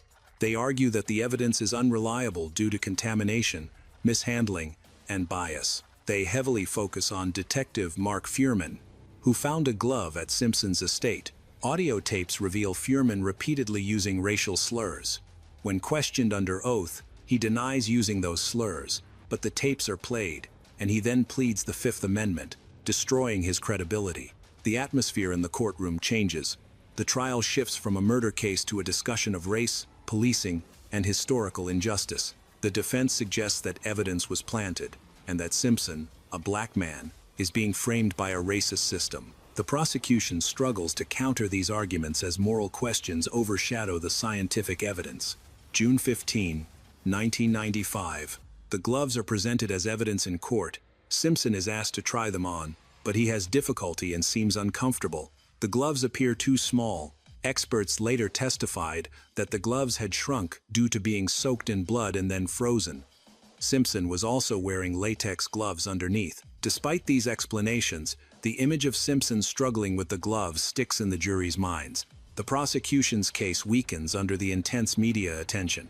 The timeline of events becomes unclear, and the jurors seem uninterested. Complex DNA evidence becomes confusing in a courtroom already filled with skepticism. The trial shifts focus from the crime itself to a question of credibility. Who is telling the truth, and why should they be believed? Even though the evidence remains strong as closing arguments near, the loss of trust makes a guilty verdict unlikely. The case now rests in the hands of 12 jurors. And the question becomes unavoidable. When evidence collides with history and perception, which one survives? September 1995. After months of testimony, forensics, and conflicting claims, the jury faces a confusing situation. The legal standard isn't absolute certainty, but whether there's reasonable doubt, and the defense has successfully created doubt. Inside the jury room, the focus shifts to procedure. Jurors re-examine the gloves, blood samples, and timelines. However, Mark Fuhrman's testimony lingers in their minds. The exposure of the detective's dishonesty, seen by some as representative of deeper issues, proves crucial. Post-trial interviews revealed jurors felt Fuhrman's lack of credibility cast suspicion on all the evidence. They reasoned, if one piece was potentially planted, then any of it could be. Despite the prosecution's strong DNA evidence, with experts stating the blood mixtures statistically linked Simpson to the crime with extremely high probability, the defense has changed the focus. They raise questions about lab contamination, mishandling of evidence at the crime scene, and broken chains of custody. They don't directly attack the science itself, but rather those handling it. The nation held its breath outside the courtroom, deeply divided. Public opinion was sharply split along racial lines. Surveys at the time revealed that many Black Americans questioned Simpson's guilt, expressing distrust of the police. In contrast, many white Americans believed the evidence against him was undeniable. The trial had become a stark reflection of the different realities experienced by these groups. October 3, 1995. The jury delivered its verdict after deliberating for less than 4 hours, a surprisingly short time. A hush fell over the courtroom. Millions watched the live broadcast. O.J. Simpson was acquitted. Nicole Brown, Simpson's family, was devastated. Ronald Goldman's family was in stunned disbelief. Across the country, the announcement triggered a wave of reactions. Jubilation in some areas, shock and outrage in others. It was clear that justice appeared differently to different people. Legally, the case is over. Simpson walks free. The presumption of innocence is reaffirmed, but the atmosphere is not one of resolution. It is one of fractures. A sense that the truth has slipped through a narrow procedural gap. The verdict answers one question, decisively, but it leaves another burning beneath it. If criminal court could not deliver certainty, where, if anywhere, would accountability be found? In 1996, the families of Nicole Brown Simpson and Ronald Goldman sued O.J. Simpson for wrongful death in civil court. This trial had a different legal standard than the criminal trial. Instead of beyond a reasonable doubt, the standard was preponderance of the evidence, meaning it was more likely than not that Simpson was responsible. The civil trial was less sensational, no cameras, quieter atmosphere, and more focus on the evidence. In the courtroom, Simpson testified and answered questions directly in a controlled manner. The attorneys for the Brown and Goldman families presented evidence that the criminal jury had either rejected or not fully considered, such as blood evidence, gloves, and the history of domestic violence. These patterns were presented clearly, without the distractions of a national broadcast. In February 1997, the civil jury found Simpson responsible for the deaths of Nicole Brown Simpson and Ronald Goldman. He was ordered to pay $33.5 million in damages. This was a determination of responsibility in a civil case, not a criminal conviction, so there was no prison sentence. For the families, the ruling brings limited relief. Fred Goldman calls it justice, but incomplete. Nicole's family remains largely silent. According to public statements, no verdict could return what was taken. The civil judgment becomes symbolic, acknowledgement rather than closure. Simpson does not pay the damages in full. Years pass. His public image erodes. The charm that once insulated him fades. In 2007, unrelated to the murders, he was arrested in Las Vegas for armed robbery and kidnapping during a dispute over sports memorabilia. In 2008, he was convicted and later sentenced to up to 33 years in prison. Some see irony. Others see coincidence. The murder case is never legally revisited. The broader aftershocks ripple outward. Police departments re-examine evidence handling. Courts debate cameras in trials. DNA evidence becomes both a gold standard and a battleground. Public trust in the justice system, already fragile, is tested further, and beneath the legal outcomes, two names remain: Nicole Brown Simpson and Ron Goldman. The case has delivered verdicts, but not unity.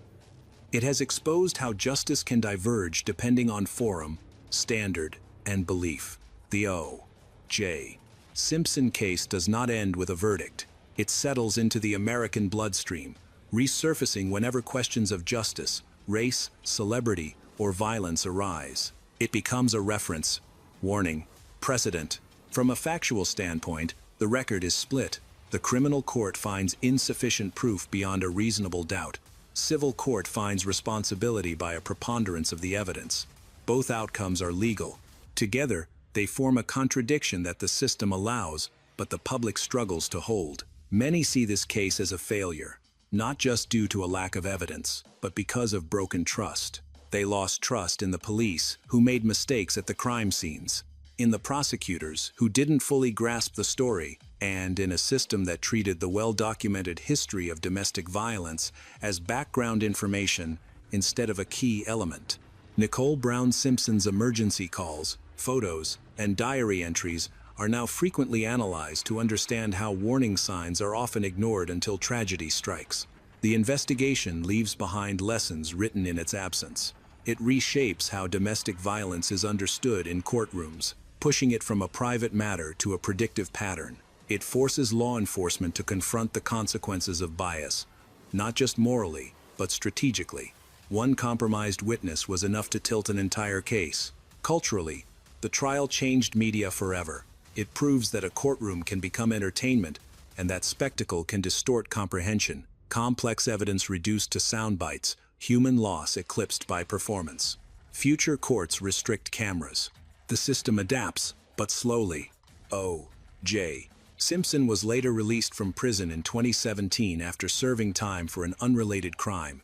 He lives quietly afterward. Nicole and Ron do not age. They remain fixed in memory at the moment they were taken. The social lesson is stark. Justice is not only about facts, it is about credibility, about who tells the story, and whether they are believed. When institutions fail to protect victims early, they are often asked to explain their suffering later. The case endures because it never fully resolves. It asks viewers to sit with discomfort, to accept that legality and truth do not always align, and to remember that behind every spectacle are lives that do not get a second trial. The final question remains, unresolved by time or verdict. When the system speaks, who does it truly serve, and who is left unheard?